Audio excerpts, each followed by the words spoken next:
Sorry. All Okay, right, so we're gonna call to order the Board of Selectmen regular meeting for Monday, September 12th at 2. And our first item is the Pledge of Allegiance.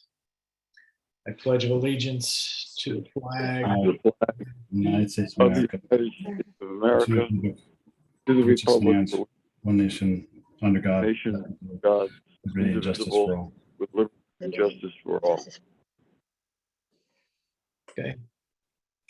We're gonna move on to item 2, public. Kathy Plazzi, if you'd like to lead us off. Mike and I have nothing at the moment. Thank you. Okay. We'll go through Mike S. I'm all set too. Thank you. Catherine, would you like to wait until the 170th anniversary? Okay. Yes, please. No problem. Diane Choquette. I'm all set, thanks. All right. I'm assuming, Dennis, that's your phone number, 2345. Yes, sir. Okay, excellent. I'm all set. Thank you for joining. And Joanne Ebert.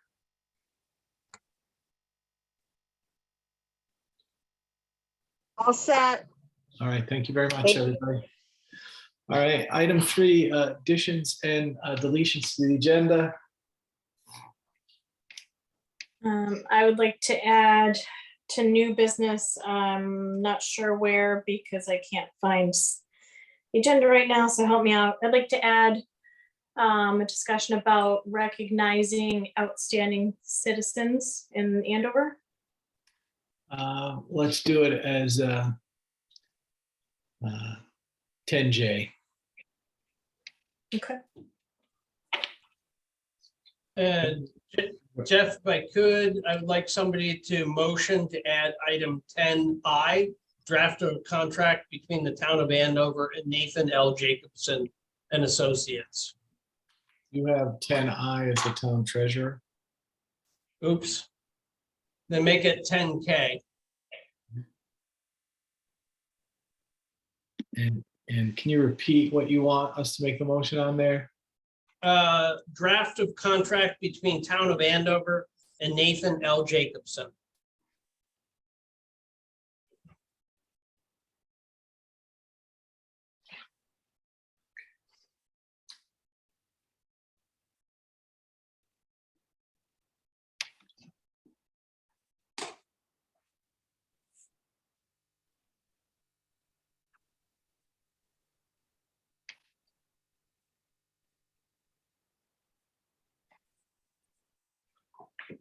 And Paula, can you give me the wording of what you said, recognition of? I think I said outstanding Andover I said citizens, Andover residents.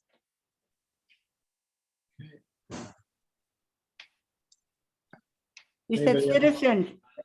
You said recognizing outstanding citizens in Andover. Thank you.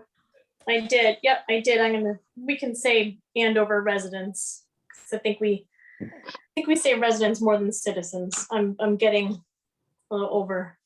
Are you suggesting we have an influx of non-citizens? We have residents. Just clarifying. And we're all good with both of them. If we have buses coming, we should know. Anything else? Jeff Murray, do you have anything else you want to add? No, I'm Scott? good. Scott, No, sir. Adrian, Yep. So first of all, if we got any employees on, I see we have the public works supervisor. I'd like to move him to the front of the meeting after public speak here, or after deletions and agendas, so that he's not stuck working late. He is already. We've moved him up in the agenda item. It looks like you got him behind a presentation, so Okay, I'd like to move him like right after this. Also, I'd like to add to the agenda wherever we want to put it, discussion on going to, or discussion on going to QuickBooks. We also need to have a discussion on transfer requests to the Board of Finance for audit and auditing services.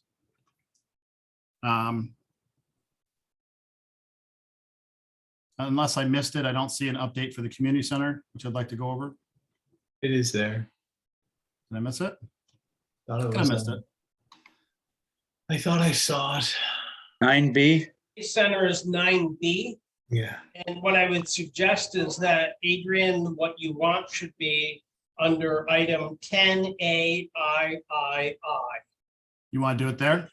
QuickBooks. Okay, triple I, quadruple I.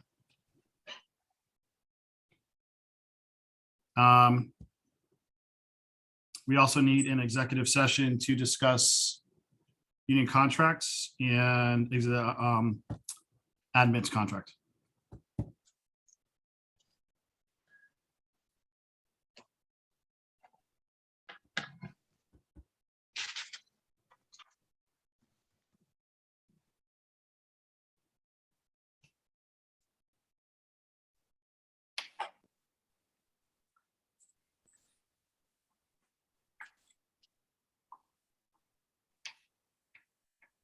Okay, That's all I got.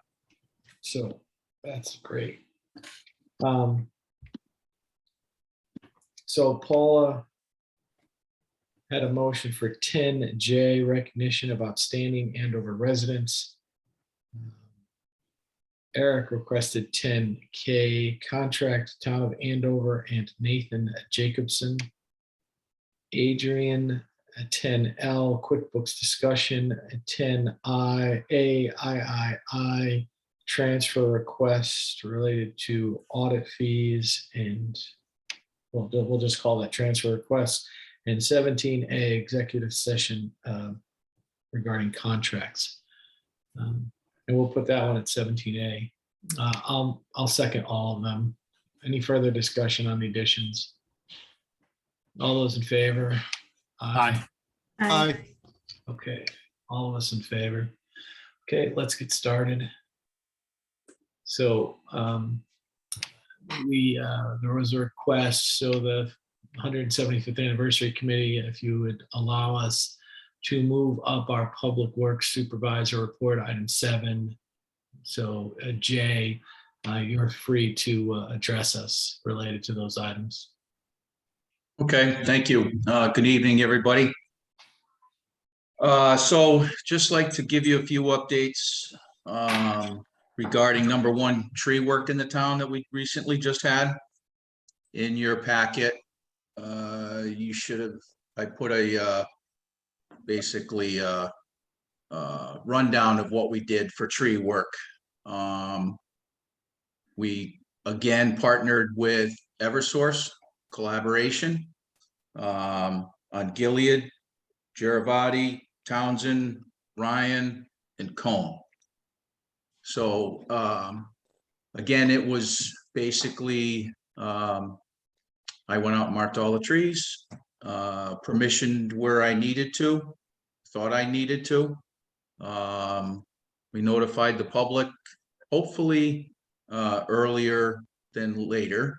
We try to, get them notified as best. We had a few concerns that were addressed. I don't know if more came into you guys at all. I haven't heard anything, but we kept the road closed during operations, which worked out really well. Residents were pretty receptive to it all, and we got a lot of work done. So as I said, 500. Go ahead. Somebody have a question? No. Okay, so we had 506 trees. We put in approximately 57,000, and Eversource 70,000. I'm sorry. Yeah. So it's about $132,000.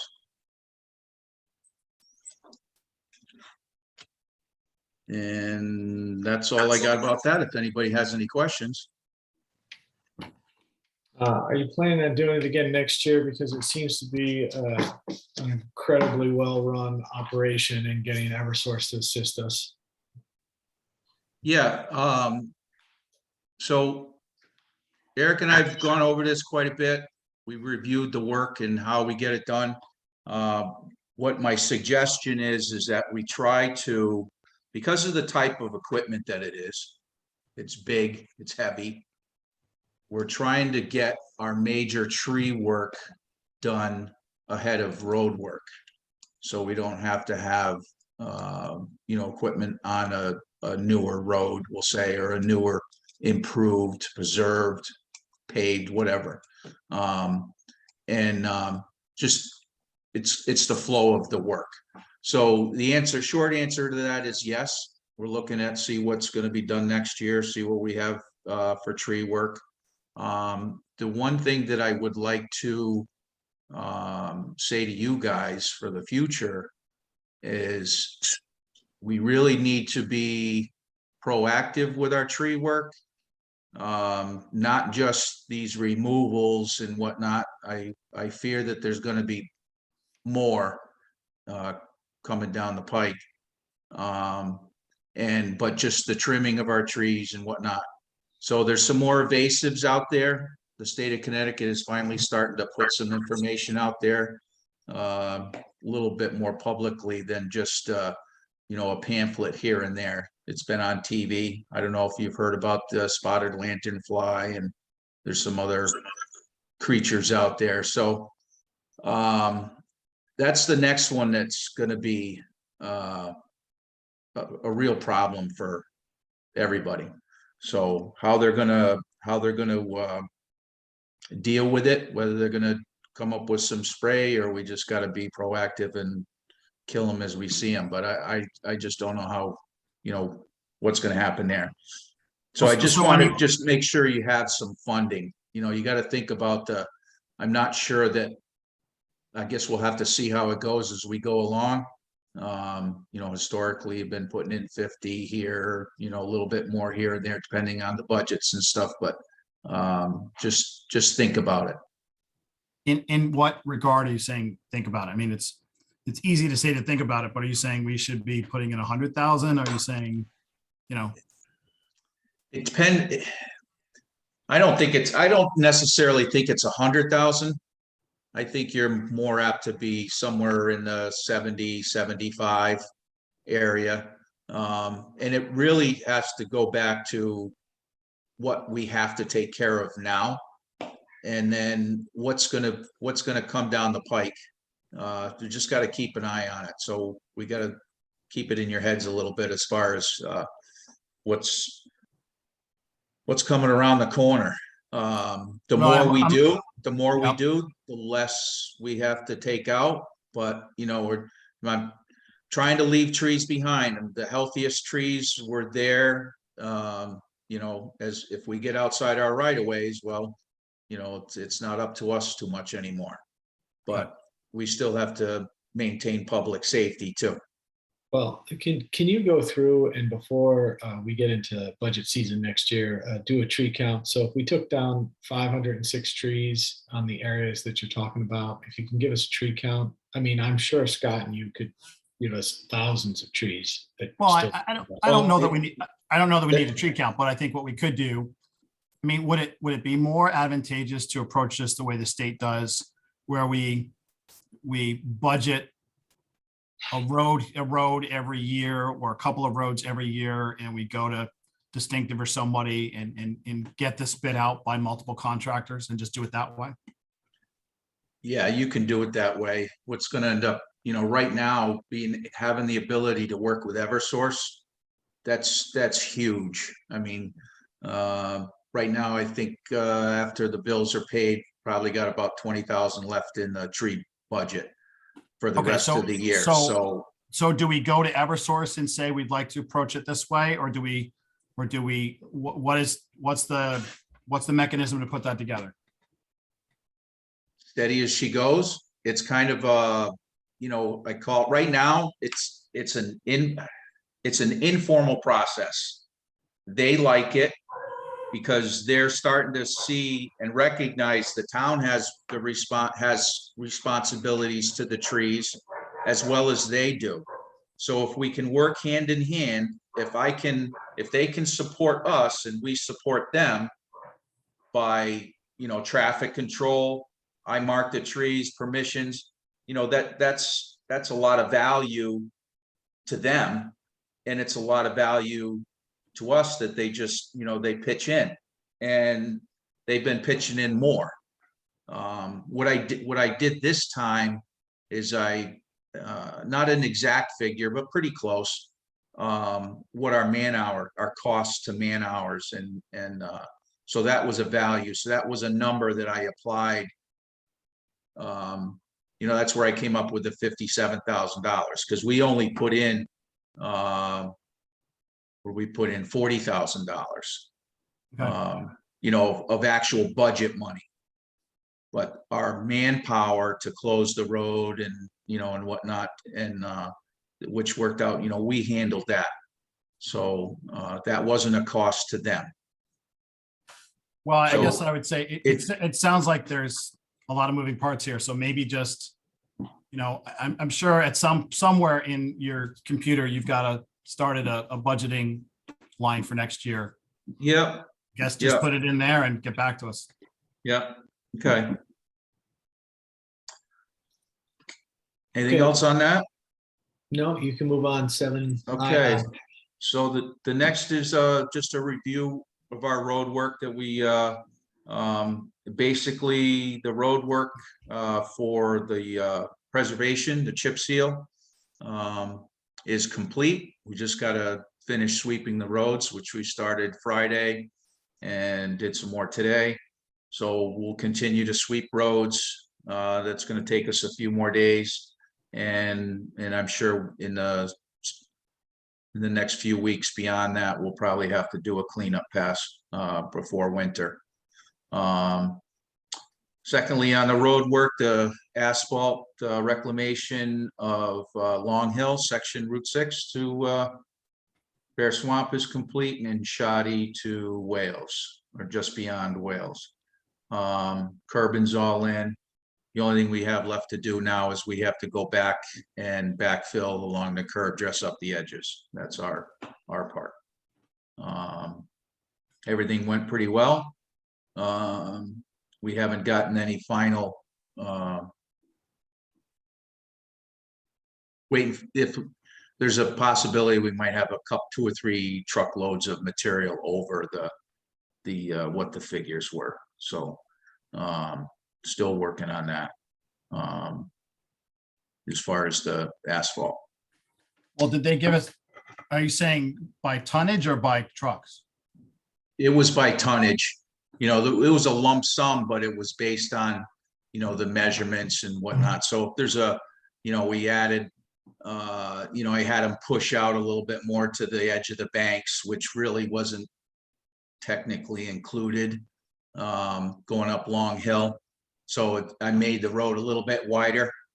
Couple of few aprons were a little more extensive, and if they there's just a little bit extra here or there that they went beyond. As we were going along, I had them do a little bit more. Is there a reason that we were putting in deeper aprons? Deeper aprons? What you said, the aprons were more. So why would that be? No, I just had a couple of aprons stretched out a little bit, like our apron. We put a little bit more to it. It wasn't like it was a big deal, but overall, we used up a little bit more asphalt. So it seems. I have to figure that all out. Okay.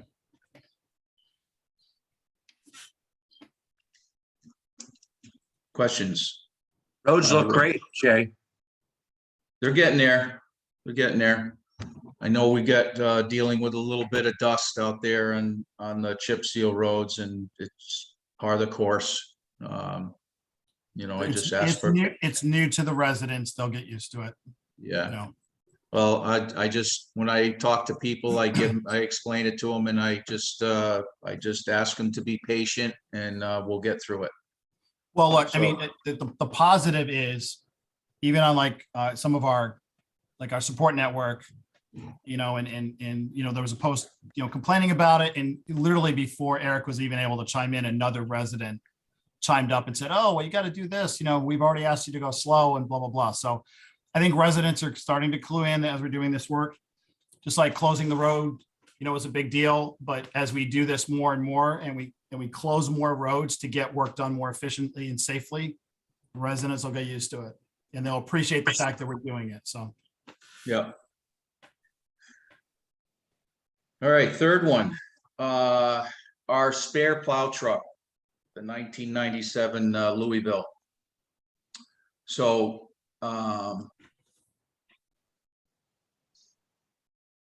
that truck right now cosmetically is in really good shape. In order to keep that truck on board, we're looking between probably $12,000 to $15,000 to put that truck in shape. So it needs a new injection pump. Now and I haven't been able to figure out whether I can actually get a new one or it'd have to be sent out, but it's inherent to that, apparently anyway, because it took me a long time to find somebody that knew what they were talking about. That truck, that motor with that pump has an issue that with the governor, the way the plates work into the pump, and I can't really explain it to you. I don't know enough about it, but anyway, there's internal parts to that machine. In order to rebuild just the pump alone, it's between $8,000 and $10,000. Is it gas or diesel? Diesel. So it's that smaller Cummins, a 250 horse Cummins motor. Who are we generally using for repair work? What's that? Who are we generally using for the repair work of this? Well, for this here, it's geez, I forget the name. They're on Route 207 in Lebanon. It's that shop right on 207. It's Dickie Strinkowski. And then my suggestion would be, at least just to get an idea, reach out to Yeah. Jim's Equipment out in Canterbury. Yeah. And I think that's who he called, because Jim's an old Cummins guy. Yeah, he only does diesel. His brother, it's their last name's Raymond. So Raymond Auto, the big truck towing place down in Franklin, is his brother, but he does diesel. And a lot of municipals use him for this type of work. If it's diesel related, he'll work on it. So, but you said you already reached out to him? Well, it's through my contact. We reached out. I would reach out to him directly and see if something he can take a look at, or something that, I mean, this is he's very reasonable. So that's why a lot of the municipals bring stuff to him. Yeah. Hey, what's the balance, Jay? So balance on what? The front end or something? added? Oh, yeah. So the front end needs brakes and kingpins. How much is that? Well, we figure it'd probably be about $2,500 for that. And that's addition to the 8 to 10 to rebuild. Yeah. And it could be a little bit more. That we would do in shop. It just depends on parts availability. I had Zach just do some rough figures. I didn't get too fancy on getting an exact cost for brakes, because it's, you got to do the drums and shoes and so to put this in perspective, though, is this the backup truck right now, or is this? Yes, it's the backup truck right now, and here's the dilemma. So in my guesstimate, I figure that truck as it is probably, if we could get it sold out the door, go to auction or put it on marketplace or whatever, I could probably get $10,000 for it. Maybe a little bit more. If you put money into it and we keep it for a year, are we going to get that money back out of it? Truck 7 is going to become the backup when the new truck comes in. And that gets to the other side of this is the new, purchasing a new plow truck. So if we let's just for number's sake, we put 15 into the truck. So now you got a $25,000 truck. Can we get $25,000 back, on the used market? If it were in good shape, soup to nuts. I mean, it runs okay. It's unsafe. It won't move until, 5 minutes later, and then it decides to go. We used it for a crash truck this summer on Route 6, but it's just getting worse and worse. It has no power, and it has to do with that pump. So the body's in good shape. It's an all-season body. Would someone pick it up and do their own rebuild, take care of, it would be a good truck to somebody. But for us to keep it, if we're gonna get another truck next year, potentially, if that's the course that the town chooses, then that truck is gonna be disposed. And truck 7, and which isn't on this report, but truck 7 needs some repairs. It needs air tanks, and we gotta put an exhaust system on it. So, and the exhaust system, just the replacement muffler on that's like $6,000, and we're trying to see if there's something else that we can do with that, because it has no emissions. So do we have to put the particulate OEM exhaust on it, or can we do something else? So we're looking into that. And the air tanks, it's time. They're rusting out. It's not leaking yet, but it's pretty close. So If you get rid of that truck and you don't have a backup, what's that gonna do to you? well, if we have a truck goes down, then we're left with 2 trucks to plow the town in our little trucks, supplement. So it's that's what we'd be dealing with. It'll take more time. Yeah,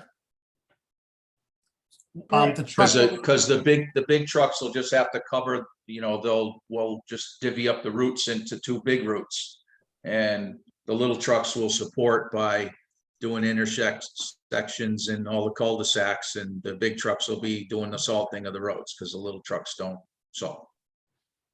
the truck that was originally an order possibility, what's the status on that? It's being presented to the town of Pomfret. So they're supposedly in negotiations, or whether they're gonna, the town has to see whether they have the money or not. So is it sold yet? No. And then I did find out that there are some new build slots open for next year.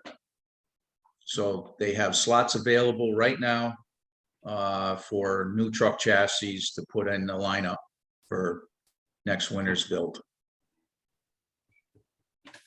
And what's the lease purchase number? Did you get anything at all on that? It's pretty much the same as what it was before. It's a little bit more because they don't have the final numbers yet. Okay, but ballpark, what was it? It was 55 and change. Let's see what I got here. For 4 years or 5? 5, I believe.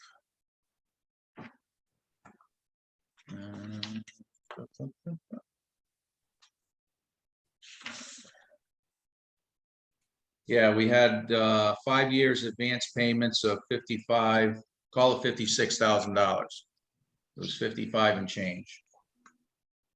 And that was at the $245,000 purchase price of if it were this year. And That's body and everything, right? yeah, that's the complete package. And the quotation that he gave me, rough figures, a month ago, prior to any numbers that knowing if there was any build slots, price went up from 245 to 266. And he's telling me now that the prices have come down some, and it won't be quite at 266, but he doesn't have those exact numbers yet. Oh, you're talking about the next winter's build slots? Correct. Seems like we should just fix this truck and make sure we have a backup.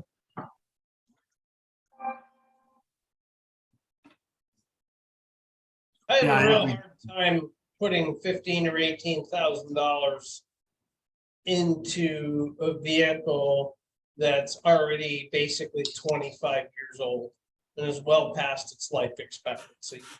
But I mean- then it's gonna be a good truck, Eric. Yep, but it's gonna be a good truck for only for us, intents and purposes, only for a short period of time if you're gonna dispose of it next Once year. How long is it a build process? So Well, what if- Jim's saying is right now, if we agree to it, we can get a truck for next winter, which puts us on the normal every 5 year buying one plow truck every 5 years. We're trying to get on that essentially plan. So that best case scenario, we have a plow truck that's 0, 5, and 10 years old with a backup that's 15. And worst case scenario is 5 years after that, we have a plow truck that's 5, 10, 15 years old with an emergency backup that's 20 years old. As which we is, wrote- this one's past 20 though. Right, Yeah. and we're already looking at a 25-year-old vehicle. So putting additional money into it, I realize nobody likes to roll the dice and not have a backup plow truck. I'm just saying that putting $20,000 or $15,000 into a vehicle when we know that number 7 needs work too. And remember, number 7's only a 2004. So that one's already a fairly old plow truck itself. I just don't think makes sense personally. So what's your suggestion, Eric? My Just suggestion is we fix 7. We get rid of our oldest plow truck, which is the 1997. And we hope like hell we make it through the winter without a breakdown. But we accept the fact that if we do have a breakdown, we're gonna have a delayed response to the town. And we're gonna deal with it as best we can. What about, Why do you have to sell it now? Well, if we, what purpose would be to keep the truck? The truck Because is, if you had a problematic truck, you could try to get it fixed and well, I think that's But Jay's, that's that's the- what that's Jay's the- saying. We either fix it or we sell it. The question is, do we fix it and try to get 25 out, or do we not fix it and try to get 10 now? well, you're probably Right. not gonna get 25 out. So I understand the issue of not wanting to put money into it, but I also sit there and I'm kind of mentally with Scott. If you don't have a backup, you're gonna cause yourself other problems. So, well, that's true. It could, I struggle, I'll be honest. I struggle not having a backup truck. But that being said, putting in money into this truck for the short term, I'm not sure we could take what money we get from that truck and put it all, use it to get 7 into really tip-top shape. And, no, I think you should fix 7 right now. I didn't sit there and Yeah, say. Put course money no, into we have to, we're gonna fix 7. fix Can I 7. can I make a suggestion? Sure. Can we fix 7? Can we call Jim's equipment and see if we take the pump out and bring it to him, then what the cost would be to repair? Instead of him having to take it out, put it back in, right? Could look into that. Zach, I think is extremely capable. He might be able to pull it out. It'll also get it fixed a lot quicker because then they don't have to worry about base pulling it in, pulling it back out. They may be able to just, bench work it on a day that they have something else going on or they're waiting for parts.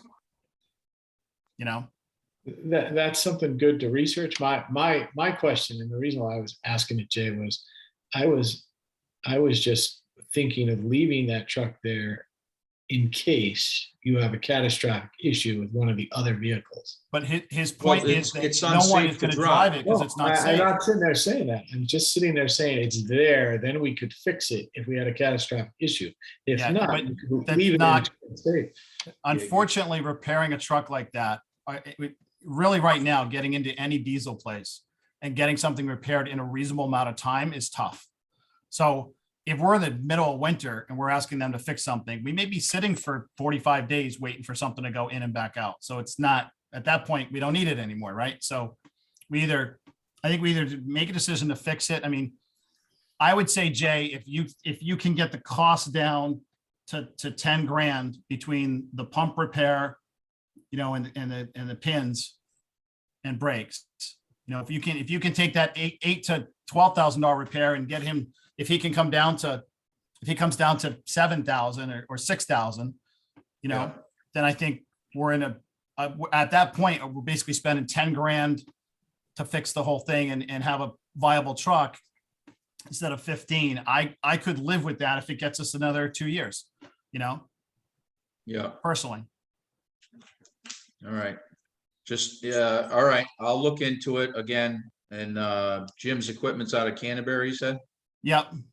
Westminster Road, Canterbury.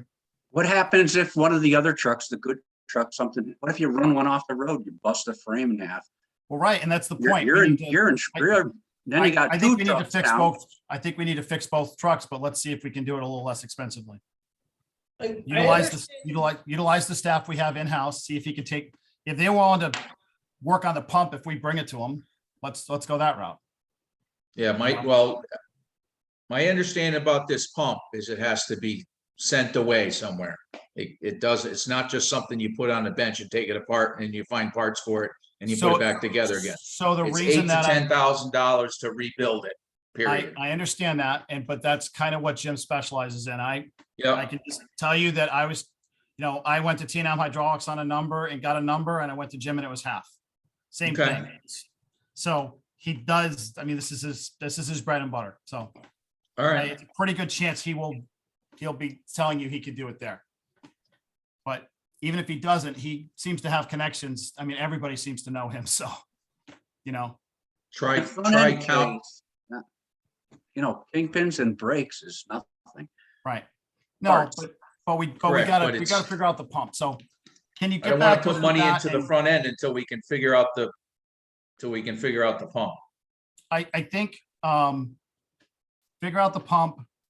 My other suggestion would be go to the Board of Finance proactively and see if they'll be willing, if there's a way that we can address fixing that, and whether it's contingency or whatever they think is appropriate.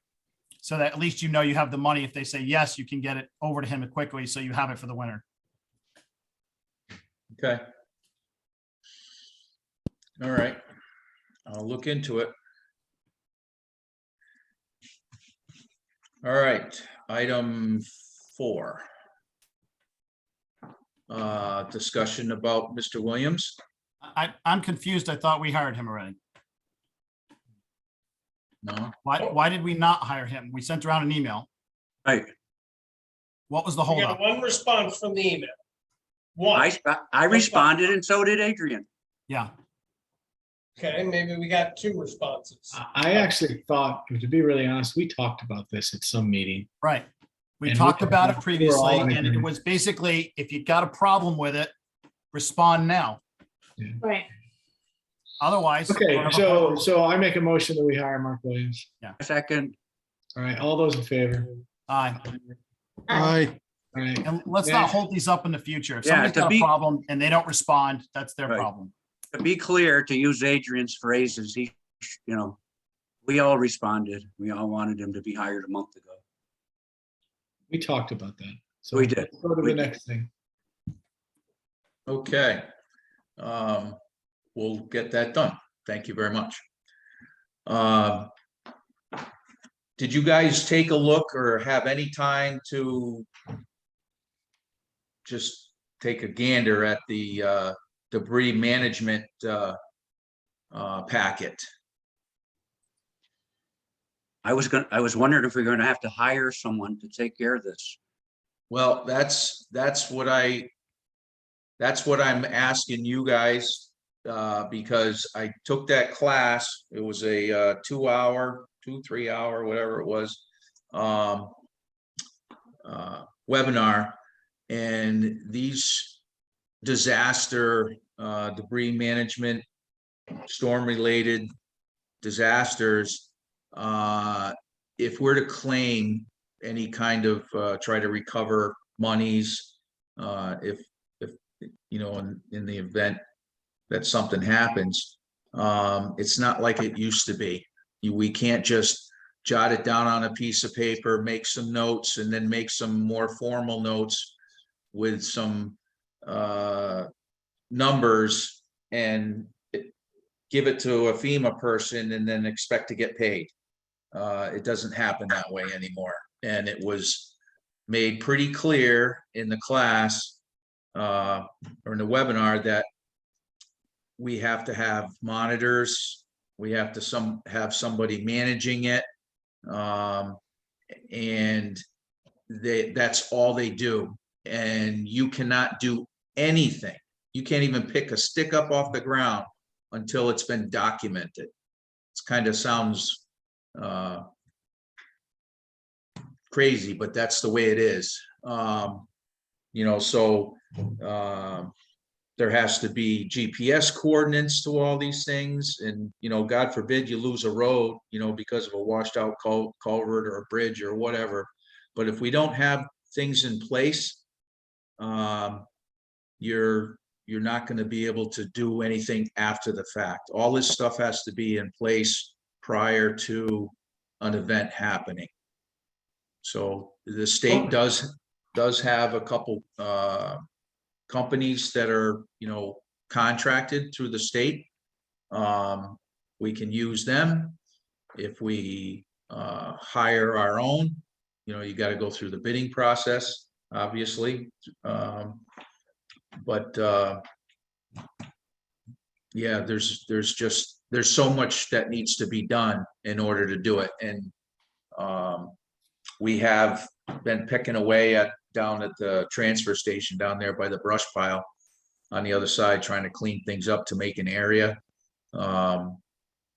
So I kind of started a little bit of something that I could get at least a designated spot and get that approved by DEEP, but there has to be some management that goes along with it in case of an emergency. Is there like a list of consultants or something, Jay, that you can call if there's a disaster and that's what they specialize in? Well, that's where, you know, these couple of these companies, they're already under state contract because they got the state bid. We can use them. Is there other companies? To be honest with you, Scott, I don't know. I know there's got to be other companies that do it, but who they are, I don't know. You'd have to go out with a formal bid process for that. The debris management request from the state or from FEMA, it just has it's detailed and it has a checklist of things you have to do before you have to go out. So it would be really appropriate to kind of map the town before an event so that you could sit there and drop in information, correct? Isn't that kind of what they're after? Yeah, well, as far as the debris management site, you gotta have, that's an easy thing to put together. But a disaster can happen anywhere, you know, in town. So I don't know how you go and map all those things out. It's just, oh, you mean in the event of an emergency, mapping it out? Well, I'm thinking about it in advance, and I'm thinking about the road survey work that we did. And Eric, doesn't that have basically as much information as to, I mean, is it GPS? Yeah, but that doesn't tell you where the tree falls on the road. That doesn't tell you where the culvert on the specific road washes out. Doesn't give you those locations prior to a storm. But yeah, I mean, we have. But no, all I'm after, Jay, is in my mind is there's GPS coordinates for the community. This is the road. This is the area. This is the GPS coordinates you use for them. It's already there. I mean, it's just a thought. I'm not sitting there saying, I'm just wondering if there's alternatives to it. And I was wondering if the road survey that we paid for did any of that mapping from that perspective, and if it's available. I mean, if you're looking for coordinates, and you can sit there and have the town was mapped, all the roads were mapped. Okay, you know, can I ask a question? When we go out and we RFP this, are we paying money to have somebody on standby? Or are we simply pre-bidding for a disaster storm at a certain rate, hour, whatever? Because I mean, in reading the packet, I didn't get that information. I have not gotten that information myself. I mean, like, if we're gonna have to pay somebody $40,000 to be on standby, the town will never approve it, right? But if Right. we have to pre-bid this whole thing, and then it's just sort of a push a button when the time comes, then that's different, right? I think the town goes behind that because obviously then we're talking about trying to bill FEMA, whatever, right? Yeah. So would the Board of Selectmen entertain calling upon these people to give a little presentation? Have a special, or what would you like to do? Can we do So it you at have a our- better understanding of what needs to be done? Let's do it at our October meeting. October meeting? Let's do it. All right. If they want to, get information to us beforehand, certainly that would be great. Yeah, and let's just kind of, I think it's hard for us to sit here and say, we want this, we don't want this, if we don't know what we're expecting. Because although there's a lot of information in scope of impact, grouping of projects and all that other stuff, as Jeff said, what exactly are we paying for? And what is that? What's the impact to us as a town? I certainly don't want to pay somebody to be on standby, but No. Well, Yeah. the problem with Jay said that just, it doesn't make sense to me. If you can't pick up a stick until you have everything mapped, you have to pre-map it. I mean. well, no, Well, what you it is, can't- Yeah, you if can't you pre-map. read It's not, if you read the documents, what it's saying is, when I go out and pick up, it's cradle to grave, right? So when I go out and pick up the stick that's in front of your driveway, I have to GPS locate, I've got debris from this place to this place. This is how many pieces of material I removed, and this is where I placed them for long-term disposal. And I've verified there's no endangered species in there, and that haven't been affected. I've verified there's no invasive species in the debris, beetles, lanterns, whatever. So, Okay, so they make it difficult so you don't get funding, so we won't get funding eventually. well, let's just not have the disaster in the first place. How about that? Yeah, that's a good idea. To be perfectly honest, the last couple of times there's been a disaster declaration where we could have declared to FEMA. I did not bother because we did not have the time or the manpower to document what we needed to document to get the money back. So in some senses, we are leaving money on the table for relatively minor disasters like the last, where we have 30 or 50 trees down in town, and lots of power outages, but nothing really structural. We can get away with that. If we ever have something really bad, a direct hit from a Cat 3 where 70% of the canopy in town is down, we're gonna need federal disaster relief aid.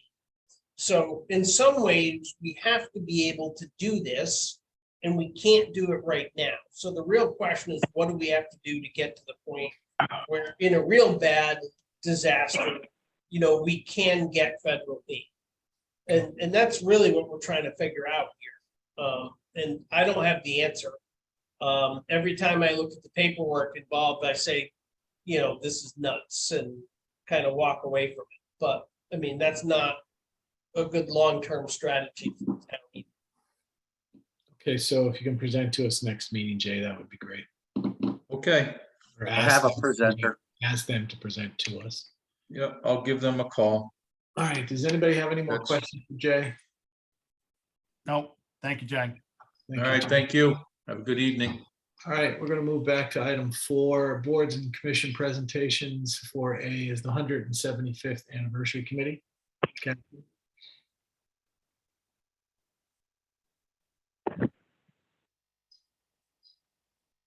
Sorry, I couldn't unmute myself.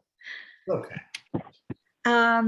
Okay, the 175 has been working now for about a year and a half, and very diligently trying the best we can to get everything done. Sorry that For some reason, my picture won't go on either, but anyway. So there's been a lot we have accomplished. I have a project management list going so that I know who's in charge of what we're doing, what the items are, how long they're supposed to take, how much they cost, etc. I gave you, Jeff, just one piece of that project management plan. But we're basically trying to do this without funding. We were lucky enough to get $1,000 from the Hartford Foundation. And then we got money, both 500s from the plumbing, Benjamin Franklin, and ANR Environmental. So that's excellent. We were then at least able to get the calendars ordered and the ornaments ordered. That somebody's also donating those, by the way. So the bottom line is, though, we still have outstanding things like the T-shirts and the cookbooks, and those are gonna, and the actual inflatables for the event. So those are going to come to hopefully 5,000 or less, but right now I put up some of the money for like the plaque and something else. And the way we had to leave it with the cookbook, because I hated telling Shirley this because she's been working on it for so long. But I said, if we don't really get anybody else to donate, we can't do it, because those cookbooks are going to probably be about $1,000.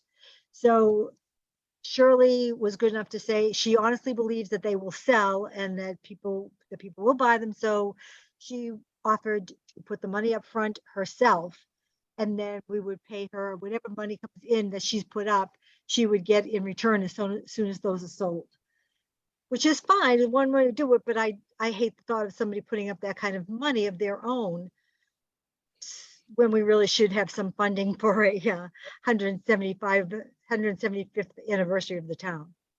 So Catherine, can you just back up a second? Can you explain for maybe the people that are listening, can you explain the event and what you're planning on doing that day? Sure. There's a couple of events. The first one on May 18th, which is the actual day of incorporation, will be at the gazebo. And that's where we will have a celebration. We will have representatives coming in to speak. We'll have people, a small band come in. We're going to have some students from AES that will be presenting. We have dear Becca King that's going to recite her poem. And we will put a plaque up next to the tree. And there'll just be some refreshments. So that'll be just a small one, I think from 5 to 7. And then the major attraction, is the following that's a Thursday. Then Friday will be a free day, and then Saturday will be the festival at the school, where we have we'll be selling the ornaments and the calendars and the cookbooks and T-shirts, and we will also have inflatable items for the kids. We would have an inflatable obstacle course and an inflatable dartboard and t-ball and slide and whatever. What we also got very lucky with was that the rec commission said that they would do a lot of smaller items for us, because we have those giant items that we can only get from a company, but there are also things like bowling and bucketball and bean bags. And so I went to the rec commission and said, you might be better off buying those. And so you have them for the future for all of your events that they do all the time. And they were good enough to say, yeah, I think that's a good idea. So with that, we'll have those extra items for the kids to play. We'll have food trucks, ice cream truck. The only thing left to is we'd like to get some portable toilets in there. Amerilou, which was fascinating to me that he's from Andover but wouldn't donate them. So I think I'll ask somebody in Manchester. So that's basically where we stand right now. Okay, and then so you're selling. Yes, there's something in June. There is one more event. And in between that, We are also working with other committees because in between events, we will be doing historical tours of historical buildings and homes. And we will be doing cemetery tours, like of the old, all the cemeteries, the old cemetery, Townsend. So that, and we're doing a garden tour. So there's 3 individual tours that are going on as well throughout. And on the final day, which is June 24th, which is actually the 175th day of the year, that will be our final festival at the beach at the Andover Lake. And that's with the Rec Commission and with Alpoa, Mike Burke's involved. So we've kind of, that's, we understand that they will be kind of taking over that. So I've kind of put that off to the side for me for a bit, so I can concentrate on all the rest of the things that we're going to need come May. Okay, so you're selling the cookbooks, the calendars, Ornaments. and when the t-shirts are ready. So these are going to be at the farmer's market. What's going to be? Yep, we have right now, the only thing that was ready were the calendars. So they're at the farmer's market, and I left some at town hall. And the ornaments should be coming in within a few days, and it'll be the same thing. We can put some at town hall, we'll sell them at the farmer's market. And whatever, and like I said, the Rec Commission has other things going during these, during the months, and they will take and sell those t-shirts and ornaments and calendars or whatever as well. And if anybody can think of any place else that we should put them that we haven't thought of, then please let me Oh, know. and we've got them at over. So what we can do, all of us on the board, is help her raise some money.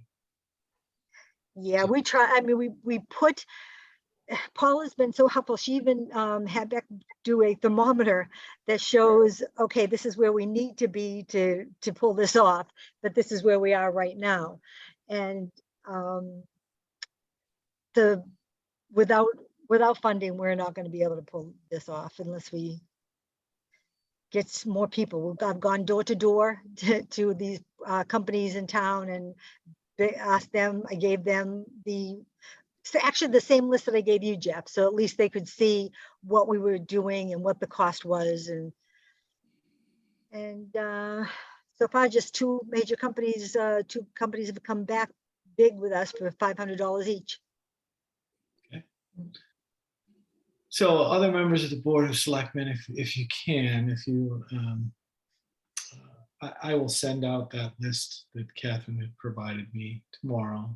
But if you have anybody that you know that you can sit there and go for donations, that would be greatly appreciated so we can help out the committee. Yeah. I just want to clarify something, a couple of things. So the purchasing of the t-shirts and all, these are all fundraising items, right? So the goal is to sell as many of them as possible before the events, right? Is that Yes, correct? except that we have to pay for them up front. No, I understand that. Okay. The only other thing I would say is I can tell you that at the request of someone on your committee, did call around as far as the porta potties and stuff, and the number that you were given by the local contractor, Marilou, was ridiculously cheap. I couldn't get anywhere near it. So I think we should be appreciative of that number and not disparaging of it. Just a point of reference. Okay, so if we can sit there and raise some money, that would be great. I will do my best to help Catherine and the committee get the funding they need. So if anybody else can assist, that would be wonderful. And I'm assuming there's no money that we can take out of the budget because it's not there. I mean, the thing is, this is for the town. This is the town's 175th celebration. It's not ours. So I think that everybody who can should be giving. I'm surprised some more people haven't, but I mean, like I said, this is a town-wide celebration. It's not something in my backyard. Catherine, are those items going to be at Over and Over to buy too? Oh, there's another one. Yes. Wendy said that she could sell the ornaments as well. I don't remember about the t-shirts. But the ornaments would absolutely be something that she could sell there, and which I would think would work well there. Okay, and did anybody contact AES to put like a flyer in their Friday folders or anything like that? Yes, supposedly that was already done by, I'd have to look at my list, my checklist, and see who was the lead on that. It could have been Tina, I'm trying to remember. So But I will reach out to her again if that wasn't done. Okay, well, we will keep posting on social media and get the word out as much as we can. We appreciate it a lot. all right, and Catherine, What was thank the you and your cost of the committee porta for potty? everything that you do. What about the porta potty? What was the cost of the porta potty? He gave two different ones. He gave one person $140, and then he gave a different person $133 each. So I don't know which one is accurate. Well, and Let's the say- minimum price from United Services was $1,000. So put that in perspective. They wouldn't The touch it what? for less than $1,000. Okay, Who, I don't know who you're talking about, and I don't so- know how many. So I will sponsor the Eric Anderson, commemorative porta potty for the 175th. As long as you can display my name prominently on it, I think we should put your picture on it. we can do that too. perfect. Done, Eric, done. All right, thank you very much, Eric. You will go on the list now. You're good. Yep. You're on my list. Catherine. You have to be Catherine. there. You have to do it. Catherine, Oh, thank you very much. One more thing. Ryan Fitch with Fitch Family Farms is donating the tree. So thank you to them. I just talked to Ryan today. Scott actually talked to Ryan as well to make sure that all his questions were answered. So thank you. We are doing t-shirts. Do we have samples of them anywhere and pictures that we can put out there to get people interested? Yeah, we do. We just got them. We just got them in. Oh, you know what, And- Catherine? Can you send me photos of, or I can even stop at town hall. Once you have the ornaments, send me a picture of what the ornament looks like so we can put that on Facebook. Gotcha. Yeah, same with the t-shirts. We can start putting this stuff out there and get people more interested. I think it's easier when it's not hypothetical. So Come to the market in October because we're there selling. Yeah, Kathy, that's I right, think Kathy. you You were- already sold. Kathy already sold a lot of calendars. There you go. All right, thank you. That's right. After you mentioned Ryan, I apologize. I wanted to mention one thing. We're also going to work on a sponsor board so that we can thank these people that were good enough to give us a lot of money so that we could hold this function. So So Catherine, if you can get me logos on the webpage for the 175th, we can put their logos up on the website. the So- logos for whom? For Not the one- the organizations that donated Oh, okay. or had some sort of, Yep. stake in the game. Yep, I did already write them thank you letters, and I've got so many forms to account for absolutely every penny that's going everywhere. So I gave them also a donation form in case they needed it for tax purposes. Okay. Yeah, what if you have that, just send me their names and I'll look up the logos. So. Okay. All right, Thank you, thank Paula. you. Thank Thank you. Thanks, Jeff. Thank you. All right, so we'll move on to item 5. Eric, any appointments?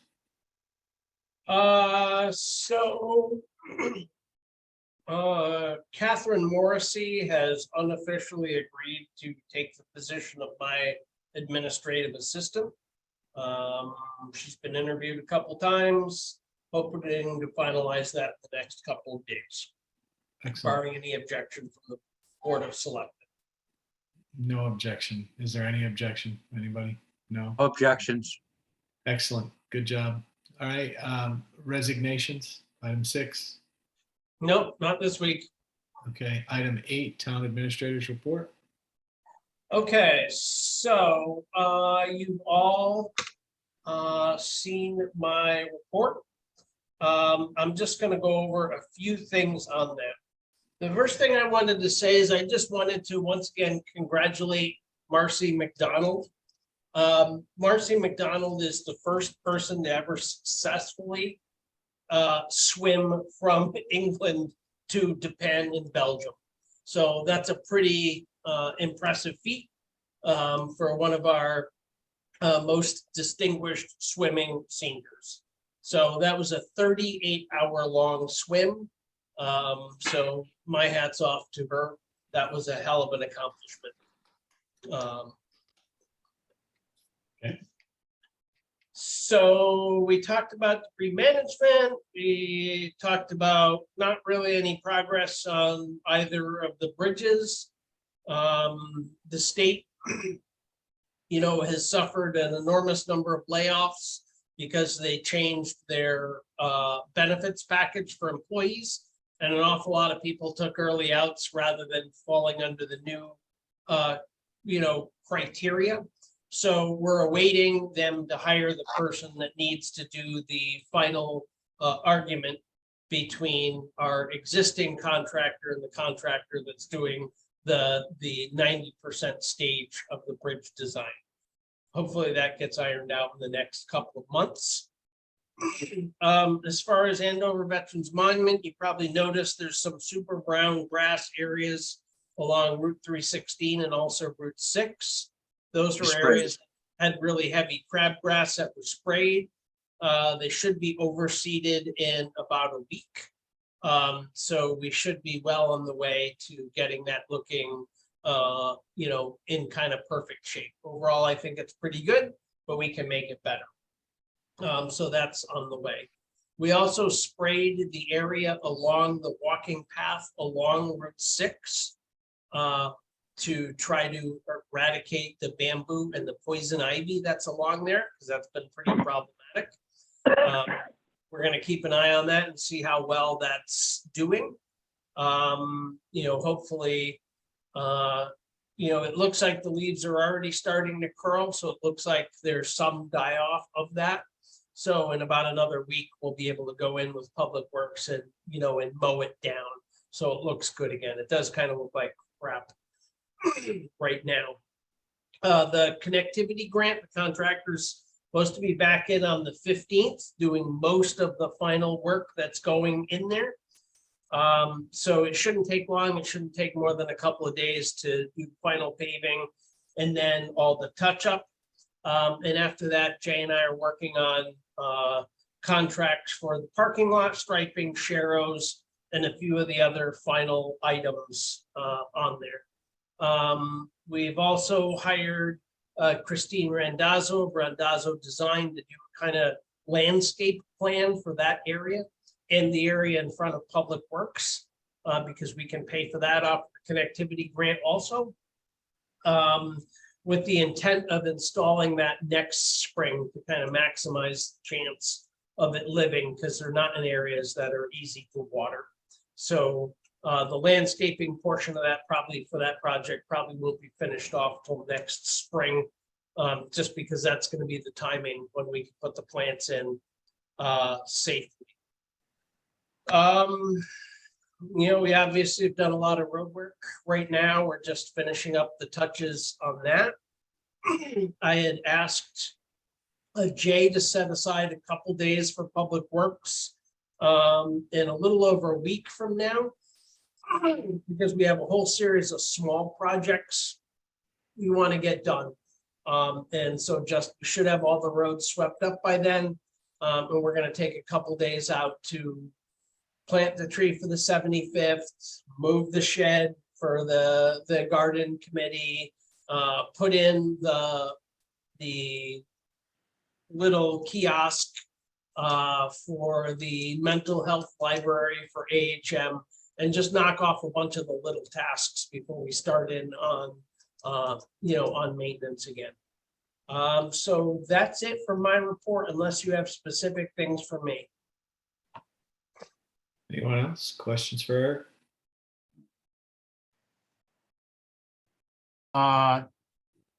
Did you send out your letter of intent to hire? Or did Yes. you reach out to that person? Okay. Yes, I did. All right, so you'll have a new admin hopefully soon. Hopefully, sure. All right, so she hasn't accepted yet. She hasn't accepted officially. I Okay. don't have a signed acceptance letter, but in talking to her, I have the expectation that she will accept.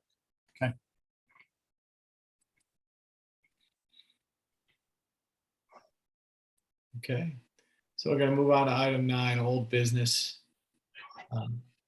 9A, Finance Department employment.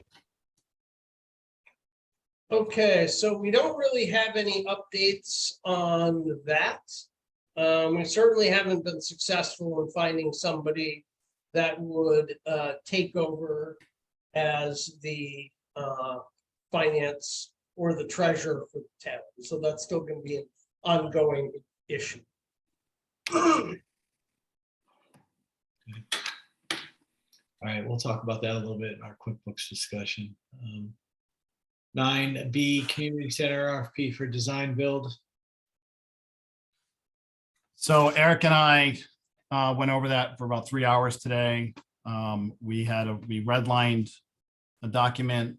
I'll make the changes and I'm going to put it out to this board as well as a couple of people on the community center committee to get some feedback. That'll be out for about a week. And Eric and I will get together. I'll give you an exact date here. Eric and I are going to get together on the 26th and just finalize, include any changes that we need to that people really wanted. And it will go out at that point for RFP. So you guys have a week to get back to us. And then after that, it's launching. So on that same token, as I mentioned the other day, and I talked to Scott about this a little bit, given the scope of the project, we are really going to need somebody to manage this. I would put forward myself and Scott Person to do it. We're going to need somebody on site pretty much every day to go down there, take pictures, verify what's happening, and just kind of be on top of it. So it'll save us hiring a clerk of the works, which we've done on other projects, but we're definitely going to have to do something given the scope. So. Okay, that sounds awesome. So the RFP is planning on going out within the next couple of weeks, and it's gonna Yeah, say- so that we just want to give people a week to get back to us for their own input because it hasn't been out there. I've done a lot of consulting with outside vendors and people to make sure it's up to par. I think, Eric really kind of polished it up a little bit with me today. So I think we're ready at that point. So Okay. you guys will have the document tomorrow. I just have to make the corrections from today. Okay, and when it gets approved, the timing of the length of the duration of the RFP. We're thinking 30 days with a walk meeting, basically a site meeting at 15 days midway. So then we can make a motion at our next meeting to appoint you and Scott. Probably would be appropriate now because we're going to have to put that RFP out and then we're going to start getting inquiries right after that.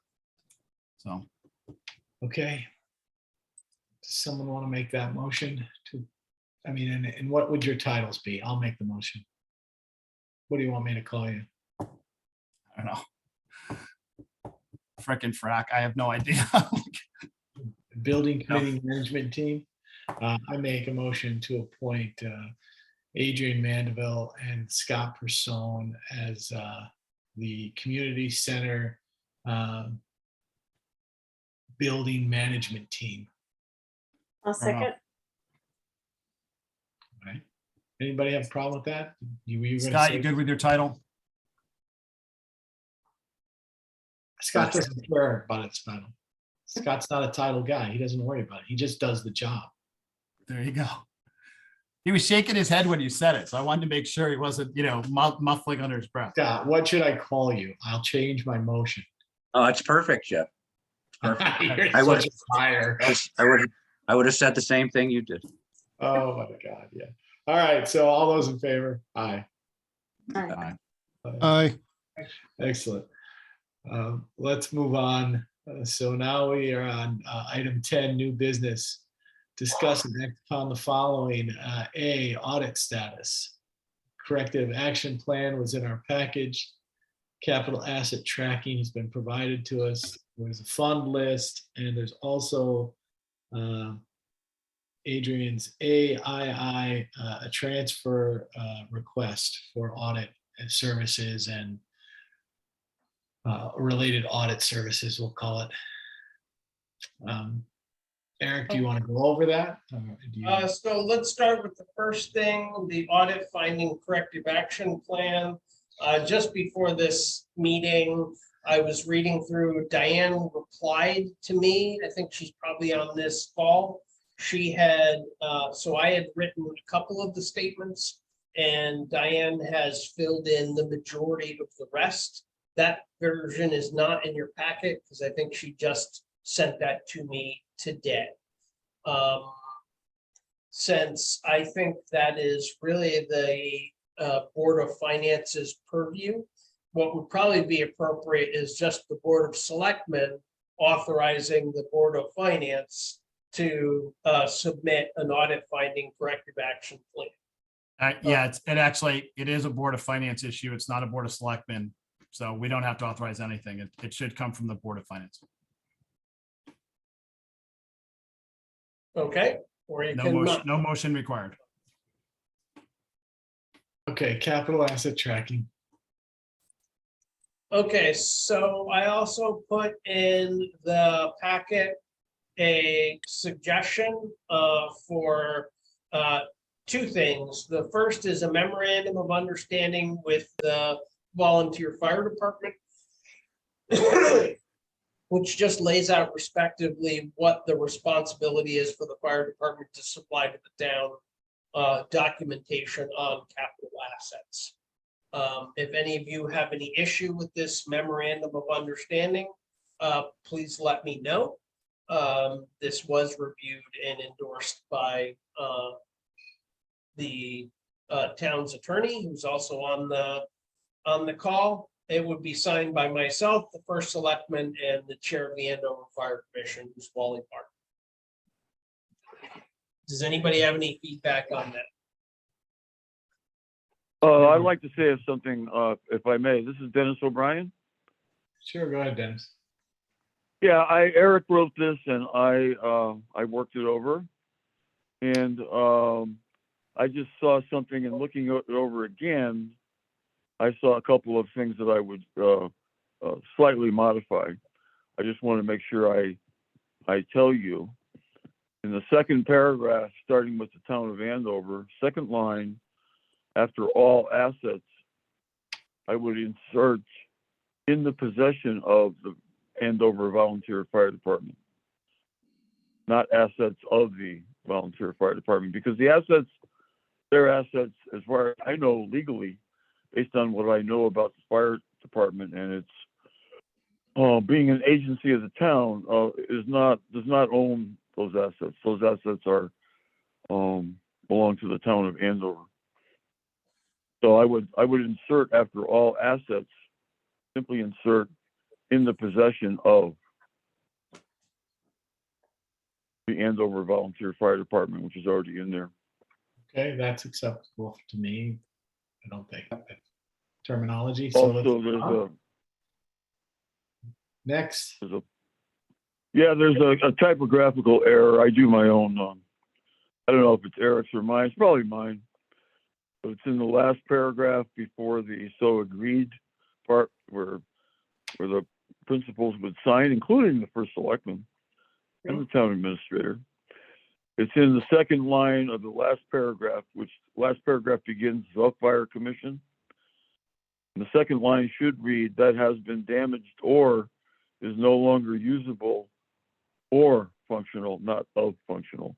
So the of should be an or. See that? Yeah. Yep. Okay, that's the typographical error by the town attorney. I messed up again. But other than that, Well, it's called spell check, Dennis, and it decides which word it wants to do. So. well, does yeah, but it Okay, takes, so we're gonna get that changed. Anybody have a problem with that? No? Great. No, Okay, so Sounds good. let's move that forward. Okay, I've made those changes. All right, and then you submitted the asset tracking policy to us. We've had Correct. this. So, and those are the comments from Diane Choquette, was kind enough to look at it a lot, and I made most of the edits that she has recommended. So I'm giving you a commented kind of redlined form of that document. If there are other changes that you want to put in, and then the question is who's responsible for actually signing off on this policy. My own personal feeling is it's really the Board of Finance, but certainly the Board of Selectmen has a role also. So that's where I'm at on this. I would assume it's gonna end up with the Board of Finance, so Diane, once it's done, you can submit this with the other portion that needs to go, the corrective action plan, so. So Okay. is the Board of Selectmen okay with the Board of Finance It looks great. approving this without further review when the Board of Finance is ready to approve? Anything will be an improvement to what we're currently doing. Okay, does anybody have any issues with what we've outlined for the thresholds for capitalization? Didn't it say somewhere that there's $4,000 an acre for the land? Yeah, I think that's what I put in. That was just a guess on my part. Think the state uses 4? no, I mean, raw land is give or take 2,000 an acre, and developed land is somewhere around 3, so.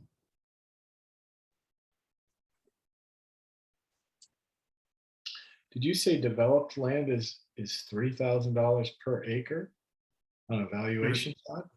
Give or take, yeah. It's on the lake, in which case it's, But it's 400,000 an acre? at least. Oh, Well, okay. I didn't realize we don't really own anything around the lake as a town, so I didn't think that applied. It's gonna be less, it's gonna be less if we talk swampland, so. That's the value that's put on it, but that's just, okay. So, no, I don't have a problem with your valuations, Eric. Anybody else have a problem with valuations? No. Okay, let's move on to the next issue, fund list.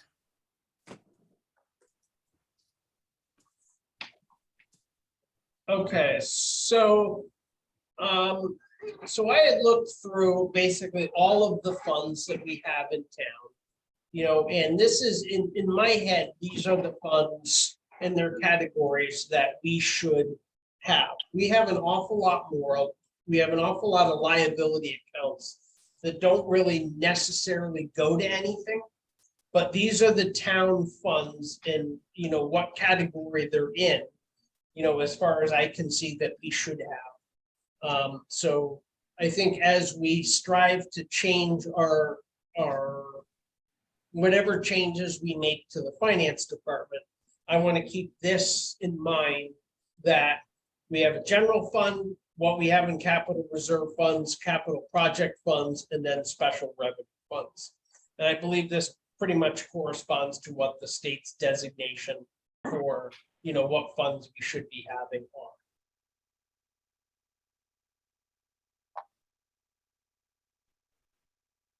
Well, at our next meeting, can you tell us which ones you want to get rid of? I mean, you don't really look like you're getting rid of very many of the things that are currently out there, but we'll look at the funds and take it into account, and we'll hopefully, if we can do some cleaning up of our records, we can get this taken into consideration with everything that gets moved forward. So, okay, anybody have any questions about these funds or want to talk about the funds? No? Okay.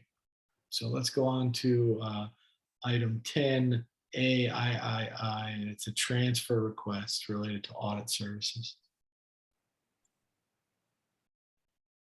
So we had, the bill for the trooper came in much less than expected. And we also have some money, I believe, left over in contingency. I'd For like to last see, year's audit. I'm sorry? For last year's period, just to be clear for everybody. Yes. So as we haven't closed out the year, it would be prudent to transfer those into the audit line so that we can then use them for the additional audit services that were required to get the year closed out. And also the audit services that we're looking at hiring to get the books squared away with our incoming consultant. So I would like to, the Board of Selectmen to ask the Board of Finance to make those transfers. Okay. You gonna make a motion, or are we just gonna ask the Board of Finance to make those transfers? I will make a motion that we ask the Board of Finance. That's fine. So the Board of, I would motion that the Board of Selectmen ask the Board of Finance to transfer any excess funds from the trooper line item and from the contingency fund into the audit line item to be used for, very specifically, the audit services that were required in addition to the contract, and for the consulting services that we're going to be using to clear out the books and get us reoriented. A second that. Okay, further discussion. Anybody have any questions related to this? No? All those in favor? Aye. Aye. Let's move on. 10B, the 2021-2022 purchasing policy. Wait. Did we miss, going to QuickBooks? Were you gonna do that in We executive got to session? discuss that. No, we are, but that's down on 10L. So Eric wanted to put the transfer under the audit status, which was accurate, so it was appropriate. So we put that under 10A.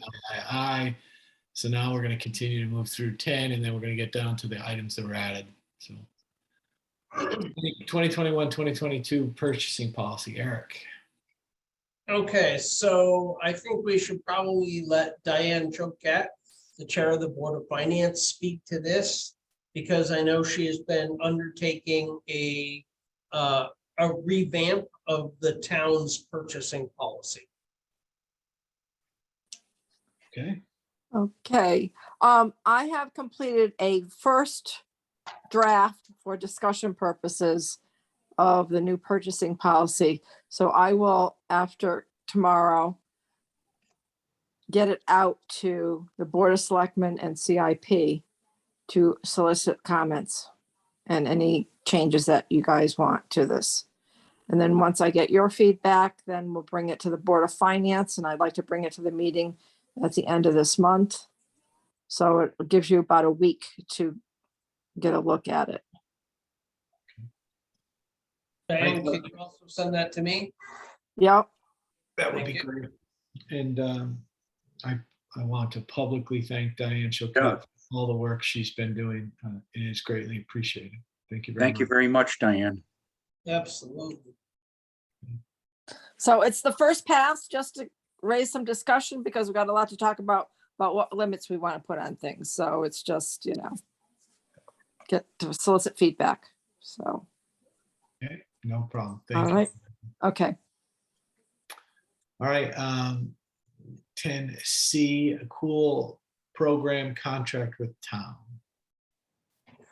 Okay, so I had put in your packet a revised version. After the last meeting, you came back to me and you asked me to write a more inclusive policy. that covered both the calendar year and the way the pool program operates during the calendar year, as well as what a summer program was, and also ensure that the liability stayed with the pool program, not with the town. So I took those suggestions and gave them to Dennis, and this is the contract that Dennis came back with that should be titled Town of Andover Agreement with Community Organized and Operated Latchkey Inc.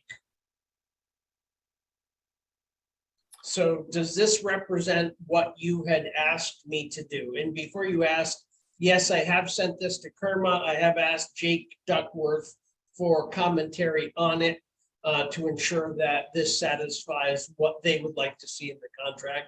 I have not gotten a response back from him yet. So we obviously need that to make sure that we're good. And I'm assuming somewhere in here, we're asking them to provide a certificate of insurance to the town. We're asking them to have a certificate of insurance with the town and with, in the state, and we state specifically what liability coverage we expect them to have.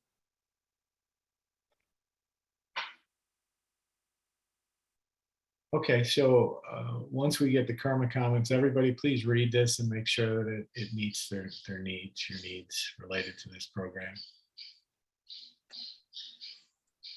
And we should put this into effect as soon as we possibly can. And have you gone back to pool and verified that that insurance coverage is appropriate for them? That they have that coverage? No, I mean, I would submit this to Cool once, Submit it to Cool tomorrow and get them, I mean, it's a draft. They have to read it and approve it and understand that what we're asking them for is even. It might have to go We out could be for spending a record, lot. extended We insurance can policy. be spending a lot of time if they don't have it and don't want to choose to get it. So, Yeah, we need to loop them in at some point here. like now, yeah. Well, no, I mean, I've already had conversations with them. They know it's coming. They've seen the previous drafts. But what I've tried to do is I've tried to give it to the Board of Selectmen and make sure this actually represents what you want before I give it to Cool. It doesn't make sense for me to keep going back and forth to Cool unless I know what you as a board want me to be giving them. I think Did this you- is what you asked me to give them, but I'm not positive. Only you can tell me if this is what you want. But Did you ask them what their liability coverages were? I have not specifically asked them what their liability coverages are.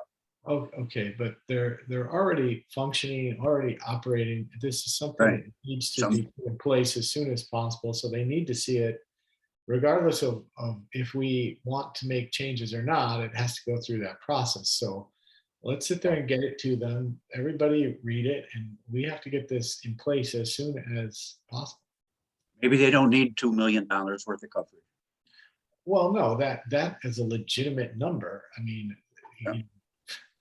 they may come back and tell us that that number is unattainable for their insurance that they have. That's possible, but then you rewrite it. But that's why you go to Kerma and say, what should they have? And what fits within our Kerma policy with the town. So please get that to them tomorrow, and that would be great. We can at least get some feedback. Okay, All right. Town assistance, or 10D, town assistance in remedying a hoarding situation. there's no real update. There's been no change since the last meeting. Okay.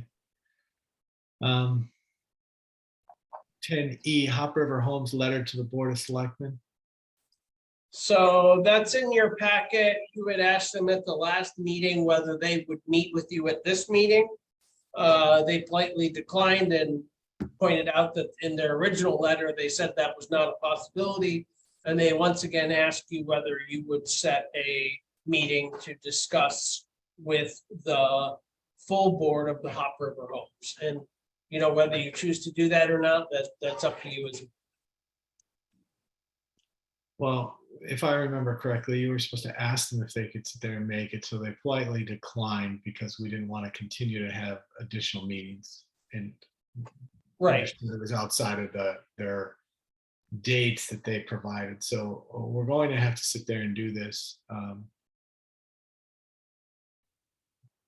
I guess from everybody else, we're going to have to sit there and probably have a special meeting related to this to sit there and get them. So Eric, organize dates and opportunities for a meeting, and let's put it out in front of everybody. Okay, so the dates they proposed were anywhere between the 13th and the 28th of September, and anywhere between October 24th and November 4th. So what date would you like to suggest?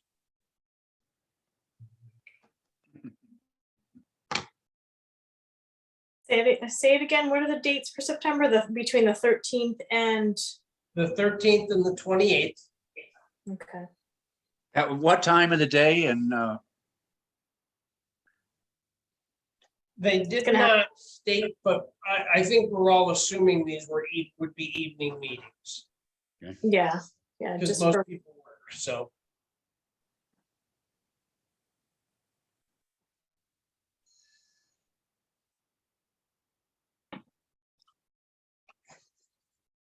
It does. I mean, my schedule is crazy, so pick a day. I don't care, and then I'll tell you if I can make it. So the 19th, the 20th, probably more the 20th and 21st, something like that. Probably have a board of finance meeting. Adrian probably has 5 other meetings. Yeah, so perfect. what, the 20th? yeah, I can't do the 21st. I can do the 20th. I have something the 21st also. So that means 3 of us could potentially make it, and we can find out if everybody. We're talking the 21st of what? The No, the 20th September. 20th, September. 20th. Yeah, I can't do anything until after the 23rd. Okay, the 27th. I can do that. Yes. Yep. Okay, Eric, try to schedule it for the 27th. So the 27th, and in person or virtual, what is it that you want? They said they wanted it in person. I remember they were clear they wanted it in person, I thought. Very clear. Yeah. 27th, community room. So 27th, let's see. Conservation Commission also meets, but worst case scenario, we can put them in my office, so we could do it on the 27th. Okay, 7 PM. see if that works for them. Yes.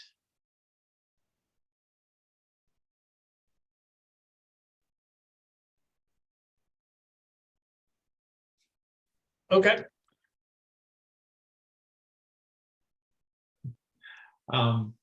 We'll move to soccer field usage 10F.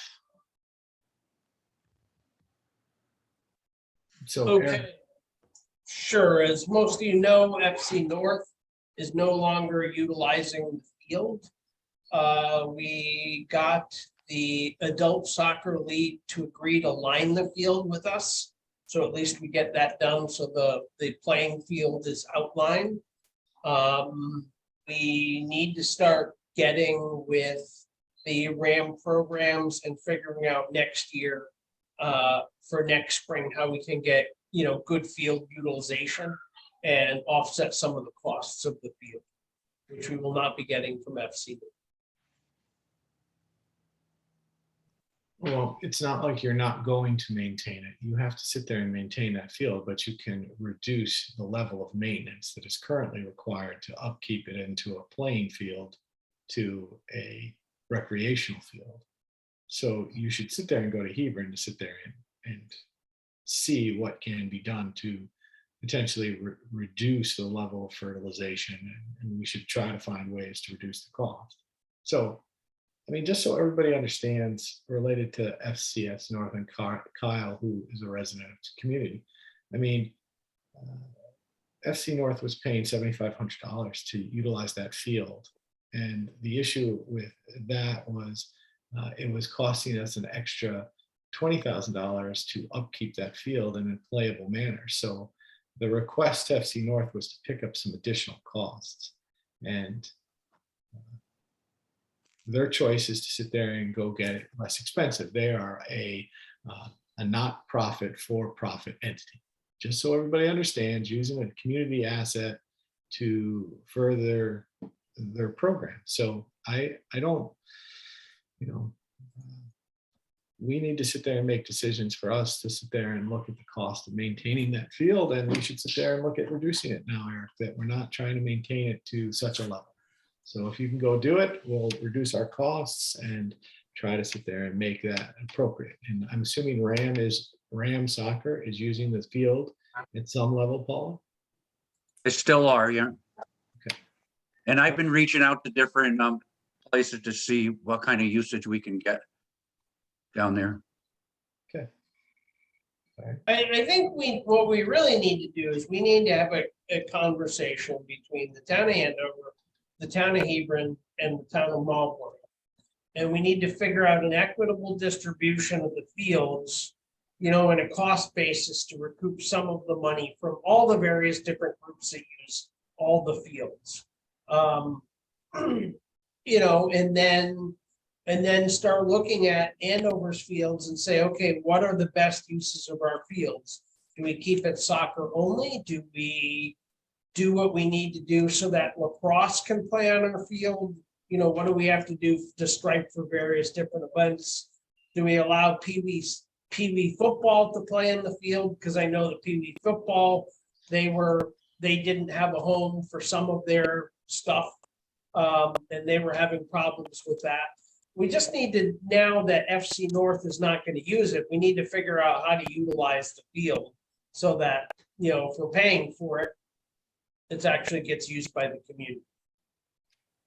Who's gonna coordinate that meeting? You, or do you need one of us to do that? If you're And when you- volunteering, I'd be happy to let you. Well, when you're saying the town of Andover, Hebron, and Marlborough, are you talking about Ram Sports, or are you talking about contacting the towns? So, I mean, I've had a bunch of discussions or some discussions with Craig on this, because they have a very haphazard way of charging teams. They basically have only charged the teams that use their field for supplies money. So like if they're lining the field for a team, they'll charge them for the paint, but not for labor, and things like that. And I think whatever the three towns agree to, we should just all, do that. And then all the Ram youth sports and all the youth sports that use it, should just get distributed, because frankly, Hebron, has a problem. They can't fit everybody in on their fields that need to use it. So it doesn't make sense for our fields to go underutilized when there's teams that can't schedule what they need to do there. So I think I think it's just getting the word out to the coaches to let them know that the field is now available. And for many, many years, people have been used to driving to Marlborough to have a soccer game or Burnt Hill. So it's just a matter of letting them know. And I've talked to a couple people to let them know the field's available, but they've already, started scheduling things for this season. So right. No, I would agree that it's too late to change most things for this season. But what we need to do is we need to do it systematically. So next spring, we're in the mix and, we're part of the scheduling process. And we do a good job of attracting games. So we get the field utilized. Yeah, and I don't know enough about it. I haven't coached in a couple of years, but I thought coaches were going through Hebron Parks and Rec, but I could be wrong. They are. Well, they kind of are. They are.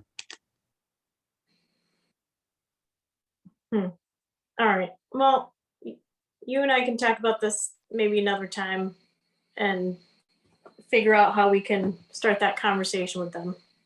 And I can see who I can talk to and who you can talk to on the town side and who I know from the sports side. Sure. Because, Ram Youth Baseball would love to come and play in Andover, but we don't have a field. We don't have a baseball field. So Well, I think the ship sailed on that one. yeah, I was just having a conversation with that president last night. So, Is that what we're trying to talk to Hop River Homes about? but that's a softball field, isn't that? Play on the youth baseball. You can play on that. You can bring in a mound if you wanted, like just a portable Well, mound if you needed to. we will have our meeting on the 20. When are we meeting? The 27th, and we'll see. Maybe that'll open up the door for Ram Youth Baseball or Hammer Softball. Hammer softball. Already That's it. plays. All right. Bam. Okay, 10G, unless anybody has anything related to 10F. Anybody additional? Want to talk about it? No? Excellent. So I sent you a bunch of information regarding what the licensing is. We still have the ongoing question about, can we accommodate the AES student? I think the answer right now is no. The other thing to be aware of is that it doesn't appear that we're getting our new senior transportation vehicle until sometime next year in 23. Basically, there are no more build slots from the manufacturer this year, so we're just flat out not getting it. We will get it eventually and we won't have to pay for it, but we don't have it now. So I know several members of the board wanted to discuss some of the senior transportation. If that's still the case, I'm certainly prepared to discuss it. And Kathy is on this call also, if you want to do so. So before we get on to other issues, is the town using the vehicle for picking up the student that requires transportation services? Not at this time, no. Okay. So does anyone have any other issues related to the senior transportation program? Jeff Murray, you Jeff had some Murray? questions. You have any questions? No, I'd want to see the triple logs before we have any discussion about that. Okay, we'll put it on. Have we next. asked for trip logs? Sure. Is that something we can get readily? Well, I mean, you're saying you want to see them before you bring up anything. I guess I'm trying to understand. Did Yeah, I we just want ask to for see them? what, yeah, if we were going to do anything with the transportation, just want to see what trips we're making to where and when and how many times a week. Okay, so Eric, can you make that available to us, or Kathy, can you work with Eric to make the trip logs available to us for like a week, let's say 2 weeks? And then that way we can see what's going on. Yes, I can. All right, thank you very much, appreciate it. All right, so let's move on to 10H, the status of open board positions, the town, no, open board positions. Eric, what do you have? So we did re-advertise for the town treasurer. We got about 10 or so applicants, but none of them were even remotely qualified for the position of being the town treasurer. So we're kind of a little bit stalled out there at the moment. Okay. All right. So I thought that was 10I. The town treasurer was a separate line item because it came under H. So I'm going to move on to 10J because we skipped I. 10J, recognition of outstanding Andover residents. Okay, so Eric talked about, it was Marcy McDonald? Is that who you talked about earlier? Yes. Yep. So we have Marcy, and I'm sure there's people in the past that have done extraordinary things. And we have authors in town, and we have other people that, do some pretty cool things. So I was thinking we can have a discussion about maybe quarterly, we can recognize people either at a meeting or somehow and get some good press for Andover and congratulate these people. So discussion, what do y'all think? It sounds like an excellent idea, and I think the community room has a tremendous number of walls that we could put up people's pictures as a wall of fame, to give them recognition for the good work and the good deeds and things that they've done out there that have been extraordinary. So I think it's a great idea, Paula. Yeah, I'd like to put something on the website and maybe, I know Eric put a social media post up recently, so we'll just have to ask the community to let us know when somebody's writing a book or swimming the English Channel, or, we got to get the word out that if we don't know, then we can't recognize them. So that's something we should get out there and start talking about. I think it's a good thing for the town of Andover to give recognition for positive things. So I'm all for it. All right. Okay. We'll sit there and Paula, you and I can work together on that one. I know Adrian wants to participate in this one and recognize good people, so we'll make sure it happens. Okay, so we're going to move on to, now we're on to item 10K, contract between the town of Andover and Nathan Jacobson. Charles Jacobson. Jacobson. Did I say it wrong? I could have written it wrong. So I sent to the Board of Selectmen a draft contract. The town's attorney has made a few changes to it. I just wanted to make sure that that dovetailed with what you as a board were thinking in terms of what the limits are. And then we're going to need to make sure that that corresponds to what the Board of Finance, because ultimately they set the purchasing policy, and those limits have to line up with the purchasing policy. So I would like to see whether the Board of Selectmen is okay with it first before I present it to the Board of Finance, and then hopefully put it in place.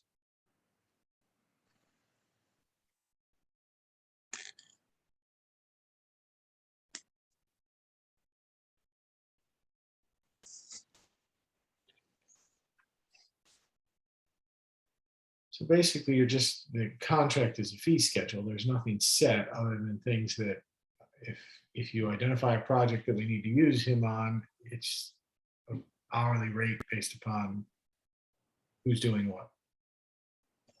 Well, it is up until a certain cost threshold.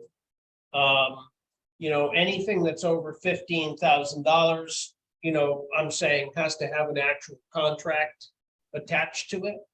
And anything over $75,000 has to go back out to RFP, which is what the Board of Selectmen had suggested at the last meeting.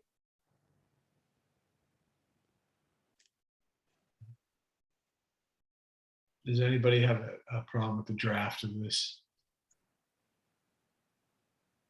contract for town engineering? No. No, I think I'd already given Eric my adjustments, so. Yeah, and yours are incorporated. Yep. Okay, and has Mr. Jacobson seen this? He has not, but if you are in principle okay with it, he'll see a copy of this tomorrow. Let's see what he thinks, because he's going to have comments and you're going to have to send it back to us. Yep. Okay.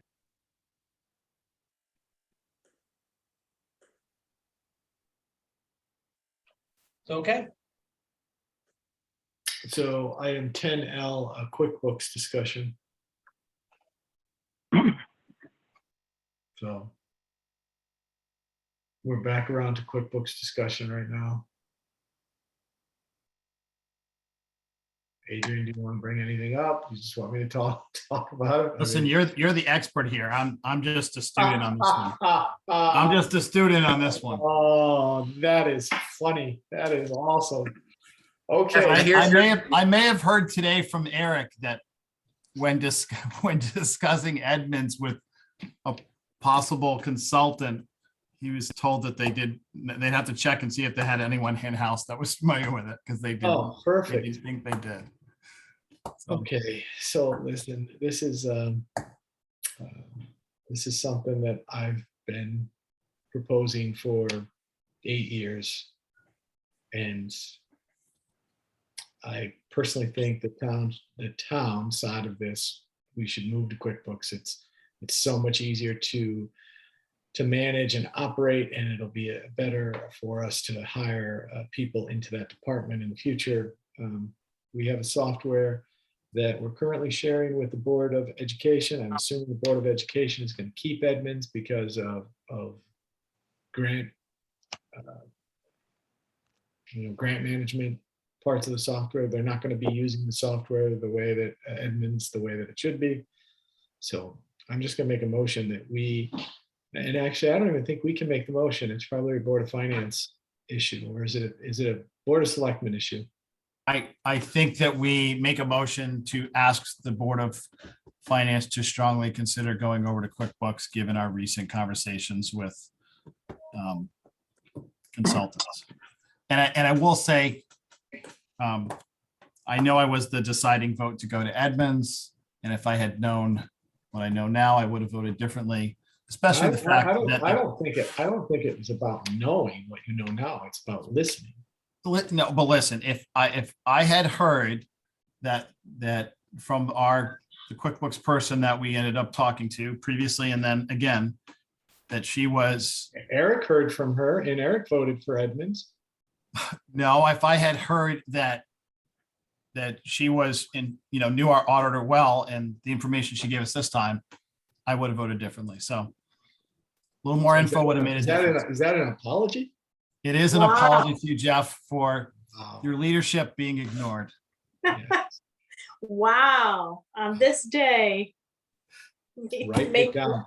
Wow. Adrian might make the Wall of Fame, that outstanding person right there. That is, I am impressed. Wow. No, I'm not. Listen, this is, all kidding aside, this is just an easy move for the community and for the town and for that department. We do not need Edmonds in a $2.5 million entity like we're running. So I will second the motion. Okay. So before you make a final decision, Jeff, because you're by far the best QuickBooks person we have here.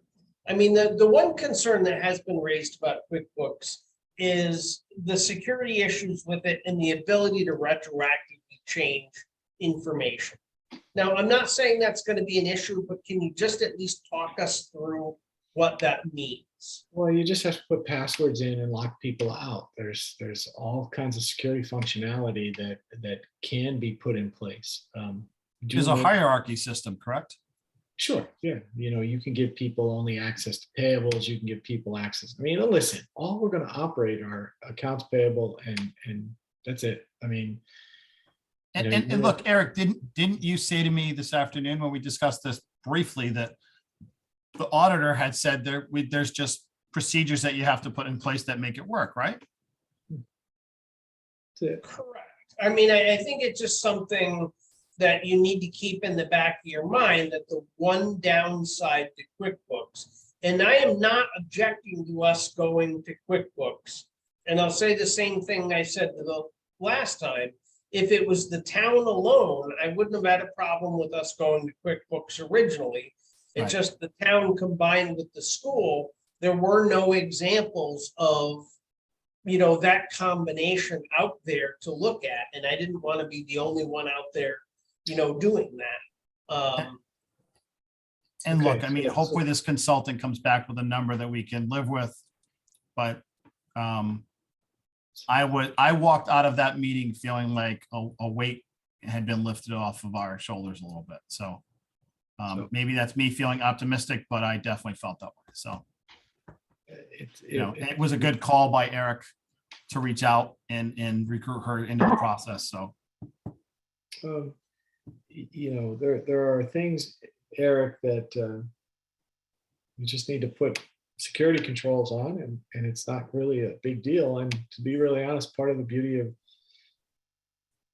QuickBooks is to sit there and, in our town situation, you think you have Edmonds locked down. That's not accurate, because you're still open and still running things for, an old fiscal year. So anyway, it can all be locked down. You can do it as detailed and as close to where you want it. All I care about is you reconcile your cash, reconcile cash. That's all I care about. Yep. So I am really hoping that this works well with Cheryl Miller, and she steps in and gives us assistance, getting us on track financially, making the commercial QuickBooks. Okay. I have been having a conversation with one of the principals at Clifton Larson, just because I thought we needed a backup if this doesn't work. So that is ongoing.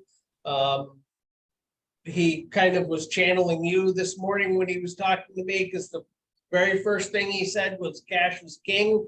And he said, if we can get your reconciliations done right, everything else will work out and you won't have to worry. And I'm like, I know somebody would be very happy to hear you say that. So, but I'm not suggesting we go that route. I'm just pursuing that in case, contracting with Cheryl Miller does not work. I'm just letting you know that I am having those conversations. No problem. Once we make the decision and we get it approved by the Board of Finance, it should, it's just it'll be much smoother to get things organized in an appropriate manner, to make the auditor happy and to make us happy and to make the Board of Finance happy. Everyone should be happier. So anyway, I know, Adrian, did you make that motion? Did someone second it? Scott? I seconded it. We are waiting for a vote. Yeah, but you made the motion and you seconded it. No, I thought Jeff said he was going to make a motion. Yeah, but you And made the motion. I just clarified.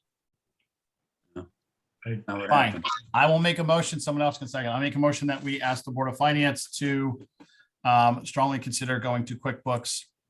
That's it. I'll second that. Or Paula can second it. Go ahead. Okay, Paula seconded. All right, further discussion. Jeff, anybody? No? All right, all those in favor? Aye. Yay. Aye. Excellent. So let's move on to, oops, I'm sorry. No, that was it. So we're gonna move on to approval of minute meetings for Monday, July 11th. I guess, is that July 11th and July 18th, or is that July 18th? One second, let me look at the minutes. July 11th and July And July 25th. 25th. Oh, yeah, okay, so July 11th, 2022, Monday, July 25th, 2022, and Monday, August 8th, 2022. So If I wrote, may, Dennis, go. want me to wait? No, you go. Okay, I was looking at the minutes of your last meeting, which I missed because I was up to dinner with my wife for our anniversary. I did not make the August 8th meeting. That's the first one I've missed in a long time, but I noticed that you had not yet approved the draft minutes for July 11th and July 25th. The 25th, of course, being a special meeting. And I was involved very much in the July 11th meeting because that is the meeting at which the approvals for the charter revision was done for the most part. And I looked at the minutes of the July 11th meeting and noticed there were some omissions that really ought to be additions to the description of what was done with charter revision, because it's very important for us to have a paper record of it all that's very accurate and detailed to some extent. So what I did was I took the July 11th minutes and I made some additions under item 4, which was, I believe, deferred. My recollection was it was deferred until later in the meeting, and it's out of order. It's on page 2 of the minutes. 4 board and commission presentations. And on that, under that item, I have made some proposed additions, no deletions, just proposed additions, which I believe give a full and sufficient account of what actually occurred at that meeting with regards to the first, the meeting between the Charter Revision Commission and the Board of Selectmen, and then secondly, regarding actions taken by the Board of Selectmen to approve the final draft report, the final report of the commission, and also the items for the ballot questions. And I think that the other thing I pointed out in these minutes was that a reference to the 2 documents I just referred to, the final report and also the ballot questions, which are I also recommend be attached to the minutes of that meeting, just to make a more perfect record of what was done regarding the charter revision that's going to be voted on during the state election on November 8th of this year. So I'd ask that you approve the minutes with the additions that I have suggested, including the attachment of the 2 documents I referred to. And I thank you much for your attention. Okay, And if you wanted a motion to that effect, I sent you that motion prior to the meeting. I could read it out if it made more sense. Oh, could Dennis repeat what he just said? I'll he sit can't there- make the motion. I'll sit there and make the motions. I have it in front of me. So we're going to make a motion to approve the July 11th, 2022 regular minutes as amended by Attorney Dennis O'Brien and with additions to the charter revision final report, as well as the proposed ballot questions. Second, All right, all those in favor? Aye. Aye. I'm going to make the next motion to approve the July 25th, 2022 special minute meetings as amended by Attorney Dennis O'Brien. a second that. All those in favor? Aye. Aye. Motion to approve the August 8th regular meeting minutes. Second, All those in favor? Aye. Aye. Okay, we voted 5-0 on all of those to get moving. The finance department reports, the only thing that I saw was a budget summary. Eric, is that accurate? Yeah, that's accurate. Revenue summary, I'm sorry. Sorry. That's accurate. Revenue summary. Okay. So that's the end of that. There was nothing on the budget summary. There was no town aid road update. There was no town cash report. Actually, I shouldn't say that. There was a town tax collector. Well, that's part of the tax collector, I guess. We'll sit there. I don't know why that's the truth. Like, why isn't that under the tax collector reports? All those deposits are the tax collector deposits. That's her report. Anyway, anybody have any questions on those? I want to ask Eric for anything. No, okay. Budget transfers, Eric, I don't believe I saw any. Nope. Okay, so we asked for one before. Adrian requested that the Board of Finance vote on it.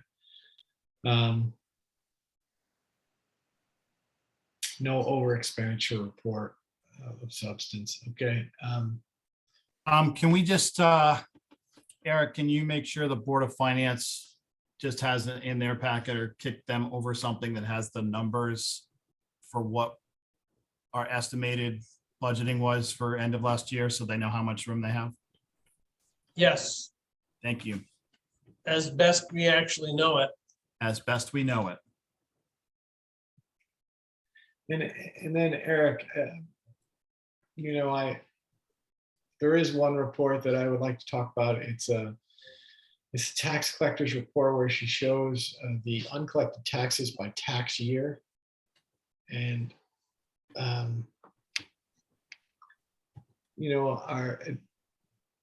we putting, I know when somebody sells a house, they're sitting there subjected to whatever taxes are outstanding on that.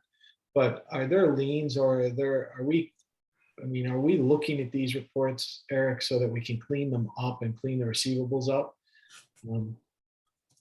I guess I would ask you to go to the tax collector and ask that, like, are these truly accurate receivables for the tax years going back to 2007? Can they go away? Because I'm assuming those cars aren't there anymore. Can you send the residents to collection? Like, what is the resolution to this, so that report can become, shorter? Okay, Look at that. Okay. So the tax collector has a report for refund requests. I didn't really see any of the forms related to that. Is there any? I did not see any, so I don't think so. Okay. So we're not going to vote on those. Okay. So the departmental reports were put in here. I see the assessor's report, and I know we got a letter from a resident, and I know there's a lot of confusion or a lot of issues related to that letter. Has that been given to the assessor? What letter are you talking about? Oh, was Eric on that chain? I don't know if he was. Emily, Emmerich, Timber. Okay, so I'll Not get seen any I'll letter get you- from her, but I'll she's get- been I'll get you- rattling the town's chain No, for years.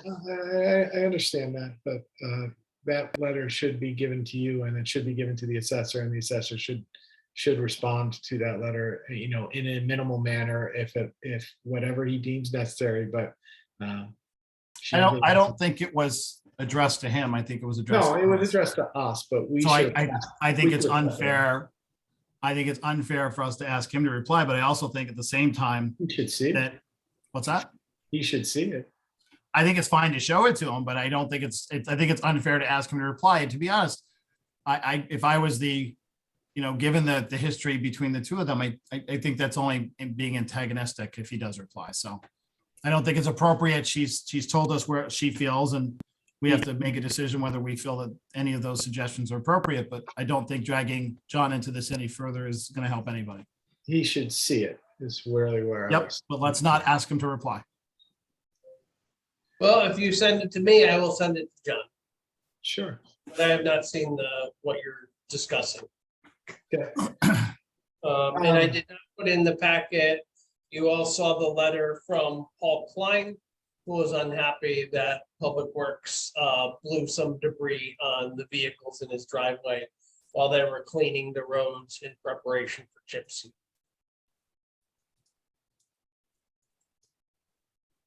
I did not see that in the package, but It was not in the package, Carol. He asked Carol to send it directly to the Board of Selectmen, and so she did. So you should have gotten it from Carol about 2 weeks ago, maybe 3 weeks ago. all right. okay. So does anybody have any of the other questions related to any other reports that were presented to us? Okay, Eric, any correspondence? Nothing that I know of. All right, public speak. Mike S. I'm all set. Thanks. I would Thank you. please- Catherine Regaldi Lewis. Hi, thanks. Just to be, make sure that Eric knows what he's getting into. I just wanted to be fair to Eric, because the only cost that was thrown out there was $133 or $140. But Eric, you should know that we were going to get 4 of them, so we're talking about over $500. And I just thought it only fair to make sure that you. You know knew what, that. Eric, I'll I'm take only one with you. sponsoring one. There will only be one Eric Anderson Memorial. Porta Potty. I will sponsor one as well, Eric. So you got 2 now. Unless I get them for free. Okay, I just wanted to make sure. Oh, while we're on that subject, is I put them up there before for my 5-mile road race around the lake, and they were never used. People just used the town hall. Or if the school's available, they could use the school bathrooms. I'm just saying it might be an opportunity to save yourself $500 if you're going to have these activities at the school. Yeah, we talked about that. I will get back to you. I think we wanted to discuss that a little bit further if we wanted to open the school or not. Yeah, because, well, we had the town hall open for the road race and everybody waited in line to use the bathrooms at the town hall. And we got 2 of them and they were unused. Nobody used them. So Okay. just throwing it out there just from experience, having the events at the town hall. No, actually, that's a good point. If it's something we don't need, why spend the money? Exactly. Then you can take that $500 and use it for other parts of the celebration. Absolutely. Okay, I personally like the idea of having an Eric Anderson. Mandible. Me too. I do. I well, do too. thank you. That's all. And Jeff, Murray, I will look into that. So you might be absolutely right on that. It might not be necessary at all. Okay, thank you. And then Catherine, what are you getting for the t-shirts? Well, that's another discussion because Marinella had gotten, she ordered us, which we have yet to receive. We're just gonna, I think they're in, we just haven't gotten them to us. Nice t-shirts, but they were about $18 a piece. And I said, no, that's not gonna work because we can't sell them for that. So I found another website and gave it to her so that maybe we could sell them for like $6 or $7 a piece. So I asked her to please look into that because we weren't going to be able to afford that kind of money towards the t-shirts because no one's going to want to pay that much money. Yeah, that seems excessively expensive. I mean, I buy the logo shirts for myself. They're about $20 a pop for a polo, with an embroidered logo. So you should be a lot cheaper than that for screen printing. Right. And I said to her that it doesn't have to be the best of the t-shirts. It's really just a token for that day, that big day. So I think we should be able to get less money for those. Can you, when you get something sorted out with that, can you reach out to me, Catherine? When I sort out with what? The t-shirts and what your price point's going to be. And I have some ideas. I just want to talk to you when you get there. Sure, I'm already there. I'll get back to you because we have the original that Marinella went and I have the one that I found online and gave to her. So before I have her do anything, I'll send it to you. Yeah, because we do a lot of t-shirt work through for my club. So we sell quite a bit through there. So if you can't find a vendor if you get a sample and you're not happy with it and you're still looking, we have a couple of vendors I can point you to check. So. Okay, appreciate it. Okay. Yeah, I would also consider using budget printing and embroidery. It's called Budget Printing and Embroidery. They do a ton of screen printing work, embroidery, you name it. Their prices have always been reasonable in the past. I've used them multiple times for screen printing jobs. Yeah. All right. Well, so you know what? I'll send the ones that I have to you both. The last one I found, I think the least amount we could get them for was maybe $700 or $800. That was for 100 t-shirts. So. Okay. Okay, and then the last individual is a CD, listed as CD on our screen. Kurt Dahl. Kurt Yes, Dowling. it's Kurt Jeff, and I'm all set. Thanks. All right, Kurt, thanks for showing up. All right, so that's it with public speak. So if someone would like to make a motion to go into executive session, you can then go into executive session to discuss contracts. Motion to go into executive session at 9:20. Invite Eric and Attorney O'Brien. Yes.